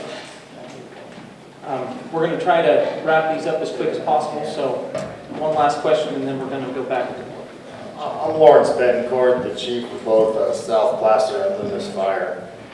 And so I'm the chief of two departments. As Andy did in his presentation, South Placer gets 12% of the ad valorem, the AB8 tax rate, and Loomis gets 2%. So Loomis may have 15 different tax rate areas. South Placer has about 35. There's hundreds in the county. But so there's a 10% difference in the ad valorem rate between those two districts. But Andy, you probably know, what percent increment change does Placer County get in Loomis versus South Placer? Where does that extra money go? A majority of it goes to County general fund portion? yes. So in other words, if South Placer is getting 12 and Loomis is getting 10 right next door, is Placer County's increment less than South Placer and more in Loomis? I don't have that information.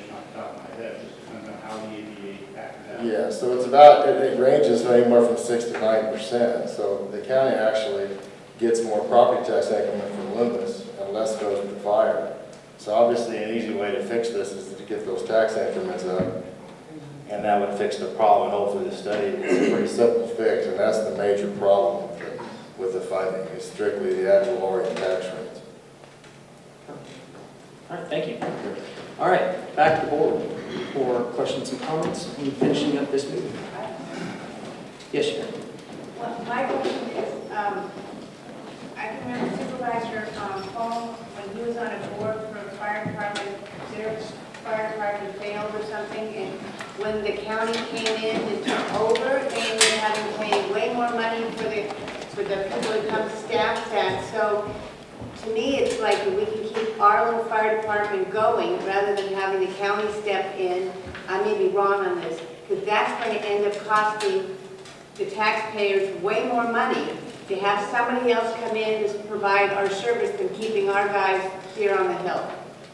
And then the other people will get paid more money than the people that are getting right now. And I just like to see that our fire department not fail, somehow get some extra money to keep it and staff the people the way we need to and pay them so they don't leave. Because from my understanding is if the county came in and they had to do something else like with Supervisor Home, everybody's going to end up paying more money for fire protection.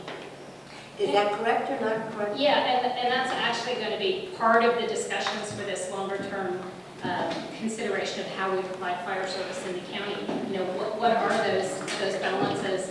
How do we get a more equitable share throughout? Maybe a consolidation process, maybe something else, so that firefighters are getting paid what they should be getting paid. Right. Those are conversations that are all going to be part of the study. Because to me, it seems like a county steps in, it's going to cost everybody more money. It may well. Right?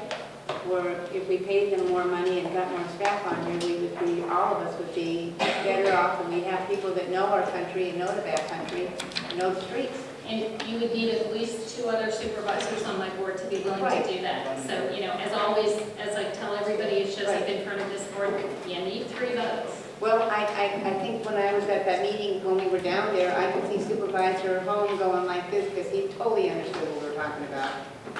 Don't know how we vote, but I'm just saying, he understood. Yeah. All right. Yeah. When is the next Foresthill District meeting? October 1st. October what? 1st. 1st. October 1st. Mike, Larry, anything now? Larry, I'm good. I'm so confused now. everybody's confused? Well, again, Real quick. Chief Gow, Deputy Chief Kirk, our whole fire department, you guys are amazing. This is nothing on you guys in terms of when you make that decision not to go out country versus staying here. Whatever the board, does, the board does. I see the gentleman back here's comment. I understand what he's saying, that maybe we need to make that hard choice. But then again, I'm hearing Jennifer say, and I deal with this in my business with dealing with federal government and other state agencies, that until you expend all your funds, don't expect help from those agencies. That reserve issue is something that's loud and clear. That came across as a nugget to me for you to consider. I know you don't want to do it, but that's the mentality. You're not code red until you're code red. Right, but to lose a life because of that is... Hard choices have to be made. It's just what it is. Larry, you're good? Everybody's good? And Okay. Chase, I just want to take the opportunity again to thank everybody for coming out, and I really want to thank Chief Gow, who stood up and disappeared from his seat, so I'm talking to an empty seat. Chief Gow and this board for being really just zealous defenders of the district in your community, and the conversations are going to continue. We're going to work towards answers. They're not going to be tonight. They're not going to be tomorrow. We need to get whatever those answers are, probably 2 other supervisors on board, because as I've said a number of times when I got elected, nobody actually handed me a magic wand, even though I was fully expecting one. And so, I wouldn't walk out of here thinking like, oh my God, the world is ending, this is just a terrible thing. I would walk out of here with a great hope that the county and the district and, the other participants in this conversation, Forest Service, CAL FIRE, that we're having the right conversations and we're going to get to a solution. But it's not going to be quick, and it's probably not going to be easy. But I just really want to say thank you, because you guys are just fantastic representatives for your communities. Your board is, you are, Chief Gao. We've known each other since long before you were the fire chief here. And, I'm always just in awe by how passionate you are about what you do and how dedicated you are to what you do. And I just have an incredible amount of respect for that, so thank you. Agreed. Yeah, thank you, Joe. Everybody who's participated.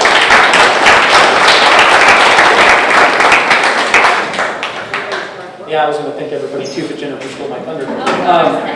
Anyways, moving on to future business, I think next month our meeting will be back to its regular first Monday of the month. And Jennifer, you will not be here? Okay. Does anybody else have anything to add for the next meeting? No? Okay, keep it.